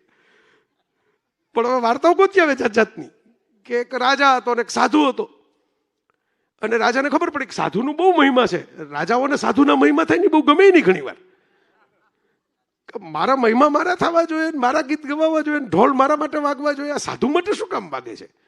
પણ સમજદાર, વિવેકી, બુદ્ધિમાન રાજા હતા, એટલે એમ થયું કે આપણે સાધુ પુરુષ પાસેથી કંઈક જાણીએ કે લોકો કેમ આટલો બધો એમને પ્રેમ કરે છે, એવું તો શું સાધુતા છે એમનામાં. એટલે એમને જઈને કીધું કે આપ મારા મહેલમાં પધારશો તો હું તમારો સત્સંગ કરવા માંગુ છું. મોટા મોટા રાજાઓ હોય ને એમના મહેલમાં જઈને એમને સત્સંગ જોતો હોય, એ આપણા સત્સંગમાં ન આવે, પાછા આવે તો ખાલી હાથ જોડીને વહેલા વહેલા જતા રહે. પણ એમને એમ કે મહેલમાં પધારો ને, એક્સક્લુઝિવ સત્સંગ આપો એમ. આ બધું તમે બધાને ભેગા કરો એવો સત્સંગ કરો એવું નથી કરવું. ટીવીમાં યુટ્યુબમાં મફત જોયો કે એવો સત્સંગ નથી કરવો, મારો ખાસ સત્સંગ આપો મને. સાધુ આવ્યો એની ભેગો, પોતાની કુટીર છોડીને દૂર દરાજની હાલતો હાલતો રાજાના મહેલમાં આવીને ગોઠવાઈ ગયો. હલે જ નહીં. સત્સંગની વાતો તો પૂરી થઈ ગઈ. રાજાને એમ થયું આમને એમ તો દિવાળી ઉજવી નાખી, એને હોળી ઉજવી નાખી ને પતંગો ચગાવી લીધી ને જન્માષ્ટમી મનાવી લીધી ને બધું પૂરું. હવે રાજાને થયું કે આ તો જાતા જ નથી, મહારાજ તો અહીં ગોઠવાઈ ગયા. ધીરે ધીરે અહીં બધા આવવા માંડ્યા, રાજાના મહેલમાં ટોળું જમવા માંડ્યું. બાપુ ક્યાં બેઠા? તો કાંઈ બેઠા છે. ઓલા રજવાડી બાપુ વાળા બાપુ જે બેઠા હતા સિંહાસન ઉપર, એના કરતા સાધુ વાળા બાપુનો મહિમા વધી ગયો. એટલે રાજાએ એક દી કીધું કે બાપુ ભાવથી, મેં કીધું ને રાજા સમજદાર વિવેકી બુદ્ધિમાન રાજા હતો, એટલે ભાવથી કીધું કે બાપુ હવે તમારા ને મારામાં કઈ ફેર નથી રહ્યો. તમે મહેલમાં રહ્યો છો, હું મહેલમાં રહું છું, તમને મળવા લોકો આવે, મને મળવા લોકો આવે છે. મારા કરતા તમારી પાસે સમસ્યા લઈને જાજી આવવા માંડ્યા છે. મારા બધા ચાકરો તમારી દેખરેખે રાખે છે, તમે આદેશ આપો, તમે આ લોકો તમે કેમ કરવા તૈયાર છે? એટલે સાધુએ કીધું ઊભા થાવ. એટલે રાજાને થયું કે હવે આટલા વખતમાં આપણા આખા ઘરમાં બધા એમ પૂછે છે કે કેદી જવાના, જાતા નથી ને, અત્યારે કીધું ઊભા થાવ. ચાલતા થઈ ગયા સાધુ. રાજાને ભેગો લીધો ને એમ કીધું કે ભાઈ હાલો મારી ભેગા, હવે તમારી કે મારી કુટીરમાં રહેવાનું. એટલે રાજા કે પણ એ તો કેવી રીતે થાય? આવડું મોટું રાજ છે, મારે આટલી જવાબદારી હોય, આટલો સંસાર મારો વસાવેલો છે, મારા છોકરા, મારી રાણી આ તે. સાધુ કે જો તમે મને એમ કીધું તું કે હાલો મહેલમાં, હું હાલતો થયો. હવે હું હાલતો થઈને તમને એમ કહું છું કે હાલો મારી કુટીરમાં, તો તમને બીજું બધું યાદ આવવા માંડ્યું. બસ આ ફરક છે તમારામાં ને મારામાં. હું તમારા મહેલમાં આવીને બેસી શકું છું મન પડે તો, અને ઊભો થઈને આવી જ રીતે કપડાં ખંખેરીને એ જ સેકન્ડે હાલતોય થઈ જાઉં છું, પણ તમે નથી કરી શકતા ને, બસ એટલો ફરક છે રાજાના સાધુમાં. આ વૈરાગ જે હું, બાપુ જે વૈરાગની વાત કરે છે ને હું સમજુ છું જે વૈરાગ, આ વૈરાગ. આપણે તો કૃષ્ણના વારસદારો. આ આપણા બાપુ હાથીની વાત કરતા હતા ને, આજે સાથી નો બોલે, હાથી. બાપુએ બરાબર ઉચ્ચાર કર્યો. એ સાથી જે હતા ને એ તો ગુલામ તરીકે લેવાતા, પણ આ દેશનો ભગવાન સારથી તરીકે રહ્યો છે કે તમારો યોગક્ષેમ વહામ્યમ હું કરું. આ અમારા સારથી છે. આ દુનિયાના યોગક્ષેમ વહામ્યમના સારથી છે કે હાલો હું, મારે કાંઈ જોતું નથી. આ યુદ્ધમાંથી તમને તો મને શ્રાપ આપવાના છો, એટલે પૂરું થાય એટલે બચાવી દઈને શું કરશો? તો કે શ્રાપ લઈને ગાંધારીનો પાછો આવીશ, પણ છતાં હું સારથી પણ હું નિભાવીશ, કારણ કે ન્યાયની વાત છે, પ્રેમની વાત છે. હમણાં હું મટીરિયાલિસ્ટ નામનું રીટાબેન ફિલ્મ જોતો હતો, સરસ મૂવી છે. વેડિંગ પ્લાનર કરવા વાળાને વેડિંગ નથી થતા એનો મુદ્દો છે. આજનો ચર્ચાવાળો મુદ્દો જે હતો ને એમાં ડેકોટા જોન્સન હિરોઈને રોલ ભજવે છે, એ બધાના ચોકઠા ગોઠવવાના. યાર બોલા આપણે ક્રિસ પેડ્રો કાર્સન ને ક્રિસ ઇવાન્સ છે. એટલે આ જોવા વાળા છે એટલે ગપ્પા નથી મારતો એટલી ખબર પડે ને બધાને. બહુ જે બાપુ કહેતા બહુ વિચાર વાયુ જેને થઈ જાય, બરાબર. આપણે નથી ઓલા મેડિકલમાં તમને મળે જ નહીં. મેડિકલ સાયન્સના ગમે એટલી ડિગ્રીઓ તમે ભણી લો ને, અમારા કાઠિયાવાડમાં જે દર્દી આવે ને એના તમને પ્રોબ્લેમ મળે જ નહીં. મને અહક બહુ થાય છે. અહક કેવું થાય છે એ કઈ ચોપડીમાં લખેલું છે. હવે આ કણા છે મારા બધા so many youngsters raised in foreign countries. હવે એને મારે અહક કેમ સમજાવવું? હાઉ કેન આઈ ટ્રાન્સલેટ અહક? દવા ગરમ બહુ પડે છે. હવે દવા કેવી રીતે ગરમ પડતી હશે? દવા અંદર જઈને ભડકો થતી હશે? પણ એવું થાય. આવા ઈલાજ કરવા વાળાએ બધી તૈયારી રાખવી પડે સાહેબ આ જગતમાં. તો આમાં જાજો વિચાર જે કરી લે ને, બાપુ એ જ સમજાવતા હતા આજે. તો ઓલા મેડમ એટલા બધા વેડિંગ પ્લાનિંગના વિચારમાં ખોવાઈ ગયા હતા કે ભાઈ બધું ભૂલી ગયા હતા. ને પછી એમાં એક જગ્યાએ એક ડાયલોગ મને બહુ ગમી ગયો, એ પકડી લીધો મેં ડાયલોગ, કે વેન યુ આર લોસ્ટ, જ્યારે તમે ખોવાઈ જાઓ, જ્યારે તમે ભટકી જાઓ, જ્યારે તમને એમ થાય કે હવે મારે કોઈ દિશા નથી, મારો કોઈ માર્ગ નથી. આની પહેલા બાપુના માનસ માર્ગમાં હું હતો, લિટલ રોકમાં. મારો કોઈ માર્ગ નથી, હું ભટકેલો છું. Where to go where the love is. જે પ્રેમ હોય ને એ પંથ ઉપર ચાલવાનું શરૂ કરજો. બસ તમે આટલા બધા કન્ફ્યુઝ છો, મૂંઝાયેલા છો, અટવાયેલા છો, you are not finding any way. Go where the love is. Go where the love is. આ ચરણોમાં પ્રેમ છે, આ વ્યાસપીઠમાં પ્રેમ છે, આ આંખોમાં પ્રેમ છે. Go where the love is. અહીં જવાનું છે સાહેબ. આપણે એની જન્માષ્ટમી ઉજવીને આવ્યા છીએ કે જે આપણે બધા એમ કહીએ ને કે એક હાથમાં સુદર્શનધારી, સુદર્શન ચક્રધારી, પણ એને વાંસળી વગાડવાનું પસંદ કર્યું સુદર્શન હોવા છતાં. સુદર્શનધારી તો કંઈક છે, છેલ્લે પછી સુદર્શનો ક્યાં પૂરા થાય એ આપણે જોઈએ જ છીએ આ ઓશવિઝમાં. પણ સુદર્શન તમારી પાસે હોય તો કાઉન્ટર બેલેન્સ તરીકે એક હાથમાં વાંસળી રાખવી પડે. આ જગતમાં સુદર્શન જેટલી જ જરૂર વાંસળીની છે, સુદર્શનની જરૂર તો અમુક નાલાયકોને છે, પણ લાયકો ક્યાં જશે? તો એ તમારી બાંસુરી પાસે આવશે, તમારી મુરલી પાસે આવશે. મને હમણાં આ 8મમાં હું કેનેડા હતો અને પ્રવચન કરતો હતો, તે એક ભાઈ પાછળ પૂરું થયું ને પ્રવચન પછી મારી પાસે આવ્યા. મને કે કૃષ્ણએ શિશુપાલની 100 ગાળ, હું બોલ્યો એમાં, હું તો રમૂજમાં બોલ્યો હતો કે આપણે બ્લોક કરી દેવા કોક આપણને આટલી બધી ગાળ આપવા આવે તો, એમ બોલ્યો તો હું. તો એ ભાઈ મને કે 100 ગાળ સાંભળવી જ શું કામ જોઈએ? ત્રિલોકના અધિપતિ 100 ગાળ સાંભળે શું કામ? મેં કીધું એ જ એનું સામર્થ્ય બતાવે છે. ત્રિલોકનો અધિપતિ એક ગાળમાં જ પૂરું કરી નાખે, પણ ત્રિલોકનો અધિપતિ છે ને એટલે કમસે કમ 100 વખત તમને સહન કરવાની તૈયારી રાખે, એક વાર નહીં 100 વાર સહન કરવાની તૈયારી રાખે. તો આ જે વાત છે એ અહીં છે, એ ધારા અહીં વહે છે. મારે એ ખાલી યાદ જ દેવડાવવાનું છે. તો દરેક કથામાં કંઈક બોલવાનો મોકો મળે તો વિષયને ધ્યાનમાં રાખીને જે 2-5 ઠલવી દઉં છે મારી પાસે વાતો ઉભરાતી હોય, પણ મૂળ મુદ્દો તો અહીં જ આવીને પૂરો થાય છે દરેક વખતે કે આ પ્રેમધારા, અખંડ પ્રેમધારા અહીંથી વહી રહી છે. આ વરસાદમાં ભીંજાવાનો મોકો ચૂકવા જેવો નથી. આ વરસાદમાં કઈ મોડું વેલું ન હોય, તમે ભીંજાણે કે ન ભીંજાણે એટલું જ હોય. આ મોકો ચૂકવા જેવો નથી. મને ઘણા બધા મળે તો હું કહું છું કે હું તો પેલા કથામાં ફરવા માટે આવતો, તો કહું છું બાપુની હાજરીમાં બોલું છું. આ બેઠા હું ક્યારે ફરતા ફરવાનું ચાલુ જ છે, ફરવાનું બંધ નથી કર્યું, પણ ક્યારે ફરતા હું બાપુની વાણી સાંભળવા બેસી ગયો નહીં, મને પોતાને યાદ નથી. તમે મને તારીખ કહો તો આઈ કેન નોટ રિકોલ. મેં રાધિકાબેનને કીધું તું, આ નિરલભાઈને કીધું, પૂછો, બધાને કીધેલું છે. I can not recall. આ તો તાકાત છે. એ તાકાત એ નથી કે તમને બાવડું પકડીને બેસાડે, તમને પરાણે બેસાડે. એ તાકાત એ છે કે તમને પ્રેમ ખેંચી લે. અને એટલે હું તમને યાદ દેવડાવું છું. હમણાં તમે કહેતા હતા ને અમદાવાદમાં શું કર્યું, આ ગયા શનિવારે અમદાવાદમાં શું કર્યું, વરસાદ, વિરહ અને વાલની ઋતુમાં આપણું સમાપન ત્યાંથી જ કરીએ એટલે એ ઝલક મળી જાય ત્યાં શું કર્યું. કારણ કે જમાનો આખો એવો થઈ ગયો છે ને બધો. જ્યાં હું બોલ્યો તો, આ અમદાવાદમાં બોલ્યો તો કે ભાઈ આ સુપ્રીમ કોર્ટે કીધું કે શેરીના રખડતા કૂતરાઓનું કંઈક કરો. એટલે સુપ્રીમ કોર્ટને કીધું એટલે થોડીક વાર બધા જાગૃત થયા, પછી પાછા હોઈ જશે તો નિરાતે ફાવી ગયું બધાને રખડવું ને ભસવું ને બધું. પણ મેં કીધું સુપ્રીમ કોર્ટ, તુષારભાઈ મહેતા આપણા સોલિસિટર જનરલ હાજર હતા એટલે મેં એમની ક્ષમાયાતના કરીને બોલ્યો. મેં કીધું તમે પાછા સુપ્રીમ કોર્ટમાં જઈને કહેતા નહીં કાંઈ, તો આવી વાતું હાલે છે. પણ મેં કીધું આ રખડતા કૂતરાઓનો તો પ્લાનિંગ થશે, એના તો ઓલા વેક્સિનેશન ને કેમ્પ ને શેલ્ટર હોમ ને બનશે. આ જે ભસતા માણસો ભેગા થઈ ગયા છે આપણી આસપાસ, એનું શું થશે? બાર્કિંગ હ્યુમનનું શું થશે? બીઇંગ હ્યુમન ને બદલે બાર્કિંગ હ્યુમન જે થઈ ગયા છે બધા, એની કઈ વેક્સિનેશન લાગુ પડશે? એને કયા શેલ્ટર હોમમાં નાખશું? તો ભરાઈ જશે શેલ્ટર હોમ, નગરોના નગરો ખાલી કરવા પડે.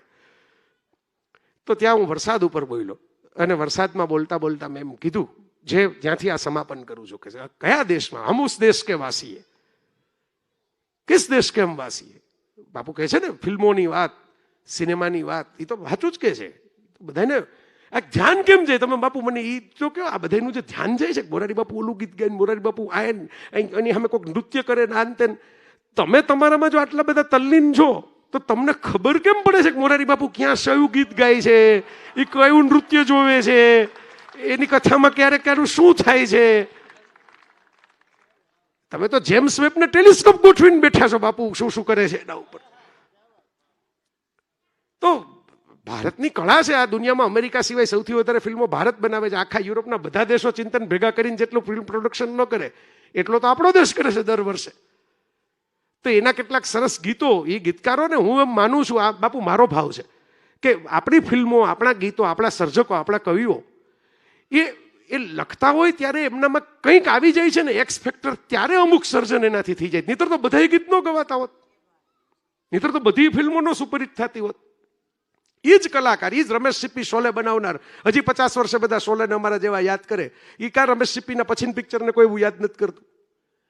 એ તો તમારા પૈંડમાં, હાવ દેશી કાઠિયાવાડીમાં કહું તો તમારા પૈંડમાં કોક ગેબની આવી ગઈ ને સિતારી, કોક પીછી ફરી ગઈ ને, આ મિનિસ્ટ્રી ઓફ મેજિક આવી ગયું ને ઉપરથી, ત્યારે ફરે આગળ, ત્યારે એવું ગીત રચાઈ જાય તમારાથી, ત્યારે એ ફિલ્મ બની જાય, ત્યારે કવિતા લખાઈ જાય. પછી એ જ કવિ હોય ને એ જ કલમ હોય ને વધારે સારી ક્વોલિટીના કાગળ વાપરવા માંડ્યા હોય, પણ કવિતા ન નીકળે. કારણ કે મિનિસ્ટ્રી ઓફ મેજિક જતું રહ્યું. હેરી પોટરનો શબ્દ છે, મિનિસ્ટ્રી ઓફ મેજિક. આ બેઠા પ્રાઇમ મિનિસ્ટર ઓફ મેજિક આ બેઠા. કોઈ કાંઈ કરે નહીં, કોઈનું કંઈ આ બોલો કબૂતર ઉડાડે ને લાલ રંગના પીછા કાઢે ને વોટર ઓફ ઇન્ડિયા કરે કેલાલ સાહેબની જેમ ને એવું કાંઈ બાપુ કરતા નથી. પણ જાદુ તો તમે જુઓ. બરાબર, ઓલું કહેવાય ને અત્યારે ઓલું વેપન્સ નામનું મૂવી આવ્યું છે હમણાં, ઇફ યુ હેવ સીન, કે પેલો વશીકરણ કરીને બાળકોને કેવી રીતે સ્કૂલમાંથી એક સ્ત્રી છે એ લઈ જાય છે. આપણે વશીકરણના વેમના બધા પીએચડી થયેલા પંડિતો બેઠા છે કાઠિયાવાડના ગામડે ગામડે. બરાબર, તો હવે વશ ને વશીકરણ એવું બહુ હાલે છે આજકાલ. સાહેબ એ વશીકરણ જુદું ના મોહિની જુદી. પેલામાં તમને ખબર નથી કે તમે ક્યાં કોની પાછળ હાલ્યા જાઓ છો, અને આ તો તમને ખબર પાડવા માટે પોતાની પાછળ હલાવે જાય છે કે મારી ભેગા પાછળ નથી ચલાવતા, સાથે ચલાવે છે. મારી ભેગા આવો, મારી સાથે આવો. અને એટલે આ દેશનો કવિ કાલિદાસ મેઘદૂતની અંદર બાપુ મેઘને વિનંતી કરે, વિરહી છે, પ્રેમી છે. અને જુવાનીઓ સામે બેઠા હતા એટલે મેં કીધું, બધા આમ જરાક આંખોમાં પાણી આવી ગયા. મેં ઓલું વર્ણન કર્યું ને એના વિરહનું, એટલે મેં કીધું ભાઈ કુબેરે એને શ્રાપ આપ્યો છે, પણ કુબેર શિવની પૂજા કરતો હતો. શિવ જાજો સમય બે પ્રેમીઓને જુદા ન રહેવા દે. શિવ જાત અનુભવી છે આ બાબતમાં. એટલે આપણે માની લેવાનું કાલિદાસે શિવ મંદિરનો ઉલ્લેખ કર્યો છે ને એનું કારણ એટલું જ છે કે જેથી આ કેસ શિવની સુપ્રીમ કોર્ટમાં ગયો હશે ને તેથી એ જ મિનિટે એને યક્ષને પાછો મોકલાવી દીધો હશે, જા અલકાપુરીમાં મજા કરજા. જે કામદેવને બાળીને ભસ્મ કર્યા પછી અનંગ થવાનું વરદાન આપી દે એ થોડો યક્ષને એની પ્રિયાથી જુદો પાડે. મારો મહાદેવ, મેં હમણાં બાબુ લેખ લખ્યો, માધવ મહાદેવની સ્તુતિ કરે મહાભારતમાં. શું કામ કરે? સંતાનો માટે. કૃષ્ણ સંતાન પ્રાપ્તિ માટે શિવની પૂજા કરવા માટે જાય છે. ઉદ્દાલક મુનિ એમને મળે છે, અને ઉદ્દાલક મુનિ એમને બધા મંત્રો શીખવાડે છે, અને એમ કહે છે કે આ એ ભૂમિ છે કે જ્યાં શિવ સજોડે વિહાર કરે છે. અને ચારુ એવો શબ્દ વાપરો, ચારુ એટલે સુંદર. ચારુ ભાર્યા, એમના પત્ની છે, કેટલા સુંદર દેખાય છે એમની સાથે. આ દેશના ઋષિ માધવ જાય પછી કૃષ્ણના મુખેથી શિવ સ્તુતિ છે આખી. કોઈનું ધ્યાન નથી પીડ્યું. વિચાર કરો, તો મહાભારત ગુજરાતીમાં આવ્યું ને મેં આખું વાંચવાનું શરૂ કર્યું. લોકો મહાભારત વાંચતા નથી, વાંચે તો ખબર પડે કેવા ખજાના પડ્યા છે. તો આખી વાતનો છેડો હું તો તમને આમ આંટીયું પાઘડીની ઉકેલતા ઉકેલતા છેલ્લા વળ સુધી લઈ જવું છે મારે. એ છેડો એ છે, તુષારભાઈ, મેઘદૂતમાં કાલિદાસ મેઘને એમ કહે છે કે મારી પ્રિયા તું કેમ ઓળખીશ અલકાપુરીમાં. બહુ સરસ શૃંગારિક વર્ણનો છે. આવી દેખાતી હશે ને આમ હશે ને. અને મારી ઉપર માથલા ધોવામાં વાંધો નહીં, કોઈ બાપુ ઉપર ન ધોતા, કારણ કે કાલિદાસ લખ્યું જ મેઘદૂત અને બોલું છું હું. એટલે કાલિદાસને ઉપર જઈને ફરિયાદ કરજો કે નીચે હું બેઠો જ છું. કાલિદાસે તો એમ લખ્યું છે કે મારી પ્રિયા સૂતેલી દેખાશે. ખરેખર તો સૂતેલી ન હોય, કારણ કે મારા વગર એને ઊંઘ જ ન આવે. My beloved can not have a sleep because I am away, but she is going to sleep because only in her dreams I can meet every night. એ પ્રિયા એટલા માટે સૂતેલી છે કે એને સપનામાં હું મળવા રોજ જાઉં છું, એટલે એને ઊંઘ આવી હશે. નહીતર તો એ સુવે જ નહીં, જાગતી જ બેઠી હોય. એણે એવું લખ્યું છે કે ભાઈ એના શરીર ઉપર મારા આવા નિશાનો નહીં હોય, કારણ કે હું છું નહીં એને પ્રણય કરવા માટે. આ બધું લખ્યા પછી કાલિદાસ મેઘને રિક્વેસ્ટ કરે છે ને, ત્યાં ભારત છે, ત્યાં સત્ય પ્રેમ કરુણા છે, ત્યાં કનેક્શન બેસે છે આપણા મલમનું, જ્યાંથી આપણે વાત શરૂ કરી હતી. કાલિદાસ મેઘને એમ કહે છે કે તું બરાડીને એટલે ગર્જના કરીને, થંડરસ્ટોર્મ એવા અવાજો કરીને એને બીવડાવતો નહીં. તું થોડુંક વરસી પવનને તેજ કરી જુઈના ફૂલો જે રાતના ખીલેલા હોય, કારણ કે જુઈના ફૂલ રાતના ખીલે, સફેદ રંગના, સુગંધી એની મહેકથી ખબર પડે કે જુઈ ખીલી. જે જુઈના ફૂલો રાતના ખીલેલા હોય ત્યાં પવન તું એટલો તેજ કરજે કે એ જુઈની સુગંધ મારી સૂતેલી પ્રિયતમાની નાકમાં જાય અને સુગંધના સથવારે બેઠી થાય, એ ઊભી થાય, અને પછી એને કહે છે કે તારા પિયુએ સંદેશ મોકલાવ્યો છે. સાહેબ આ ચિંતન ભારતે કર્યું. એ સમયે ભાષા નહોતી અડધા યુરોપ પાસે, ભાષા જ નહોતી, લેંગ્વેજ જ નહોતી. પૂછો, હું ખોટું કહેતો Sumanbhai, there was no language in this continent. ત્યારે આપણે આ ચિંતા કરતા કે મારી વિરહી પ્રિયાને ભાઈ તું બીવડાવતો નહીં, તું સંદેશ દેવા જાતો પ્રભુ મુદ્રિકા મેલી મુખ માઈ. હું તો બોલો ને શું બાપુની હાજરીમાં, રામદૂત હનુમાન નહીં, પ્રેમદૂત હનુમાન છે અમારા. પ્રેમદૂત, બે પ્રેમીઓની મેસેજ એક્સચેન્જ કરવાનું કામ કરે છે હનુમાનજી. બરાબર, બજરંગ બલીનું તો આ કામ છે. બજરંગના નામે અમારા જેવા ઘણા ફૂટી નીકળ્યા. ઓરિજિનલ જે બજરંગ બલી હતું એનું તો આ કામ હતું. અમને ન મળે ને બીજાને ન મળે એવું થોડું હોય. હનુમાનજી પોતે ન પ્રેમ કરે કે પોતે પત્ની ન રાખે એવું આપણા શાસ્ત્રોમાં છે. પાછા થાઈલેન્ડમાં ગયો તો છોકરા હોય છે. થાઈલેન્ડના મેં ફોટા જોયા કે આ તો મકરધ્વજ છે ને આ છે ને આ છે ને બધું જોયું. એ જુદો વિષય છે. મારું તો એટલું જ યાદ દેવડાવવાનું છે કે તમે હનુમાન જતી હો અને તમે એક નિષ્ઠ સેવા કોઈકની પસંદ કરી હોય ને તમે એના માટે સમર્પિત થઈ ગયા હો. બાપુ આજે સમર્પણની વાત કરતા હતા ને, સંપૂર્ણતા સમર્પણ વગર આવે જ નહીં. કોઈ એક બાબતને તમે સમર્પિત થાવ પછી જ સંપૂર્ણ થઈ શકો. ત્યાં લગી તો અધૂરા જો તમે. અધૂરામાંથી મધુરા થવું હોય તો સમર્પણ ક્યાંક તો કરવું જ પડે. અને એ સમર્પણ જે છે એ હનુમાનજી કરે છે. પણ એમ નથી વિચારતા કે મને જ કઈ મેળ ન પડ્યો તો તમને બેન હું ભેગા કરવા મહેનત કરું. એ એટલે હનુમાન આ દેશના સૌથી વધારે પૂજાતા, કારણ કે સૌથી વધારે દેરા એના છે. સાહેબ, જે ભેગા કરે ને, જે જોડે ને, એના ગામે ગામ દેરા બને, એના ગામે ગામ ભગત બને. તમે વિચાર કરજો, તોડવા વાળાના નહીં, જોડવા વાળાના ભગવાન છે હનુમાન. મારો હનુમાન છે જોડે છે, બધાને ભેગા કરે છે, એકબીજાની સાથે કનેક્ટ કરે છે. તો આ મેઘદૂતની રસિકતા, વૈરાગની કથા છે ને, હું અહીં કાલિદાસ સુધી પહોંચી ગયો એ એટલા જ માટે પહોંચ્યો કે આ બાપુ જે છે ને, એ જુઈના ફૂલની સુગંધ આપણા નાકમાં આવે, પારિજાતના ફૂલની સુગંધ આપણા નાકમાં આવે, ચંપાના ફૂલની, મોગરાના ફૂલની સુગંધ આપણા રાતમાં આવે, એમ આપણને હળવેકથી જગાડે છે. ઢંઢોળીને, ધક્કા મારીને, પછાડીને નથી જગાડતા. તો આ સુગંધ માણવાની બારીકીઓ આપણે બધાએ કેળવવાની છે. એ તો વાયરો વહાવી રહ્યા છે. આપણામાં બારીકી હોવી જોઈએ, કેટલી બારીકી આપણી અંદર હોય એ પેદા થાય. મને ખૂબ મજા આવી. મને દર વખતે મજા જ આવે છે. મને તો બાપુની હાજરીમાં બોલવાની જ મજા આવે છે કાયમ. આજે વિશેષ મજા આવી. બહુ ગમતો પરિવાર અમારો ભેગો, એટલે ઓર એને આમ અમે કવિતાને જોડવાની કોશિશ કરી એટલે ભેગી કે આ ઘેનમાંથી જે કવિયત્રી કહેતા હતા એમાંથી એક જગાડવાવાળા આપણી વચ્ચે છે. તો જાગવાનો લાભ લઈ લેજો, જેટલો લેવાય એટલો. અહીં બેઠેલા હો તો લે જ છે, એ મને ખબર છે. પણ આ કેમેરામાં જે પાછળ બેઠેલા હોય ને એને મારે તો આ કેવું છે કે આ લઈ લેજો. લેવાય તો, ન લેવાય તો એમાં બાપુનું કંઈ ઓછું થવાનું નથી. અમને મળી ગયા છે તો અમને કંઈ એમાં કંઈ બોલું ઓછું થવાનું નથી. આ તો ઓલો હરખ છે કે જે એક છોકરાને એમ થાય ને કે એના હાથમાં એક નવી ચોકલેટ આવે તો એ બતાવવા નીકળે, જો આ ચોકલેટ બહુ મીઠી, આ ચોકલેટ બહુ મીઠી. એમ અમારી આ ચોકલેટ બહુ મીઠી છે એટલું જ મારે તો કહેવાનું છે. જય સિયારામ.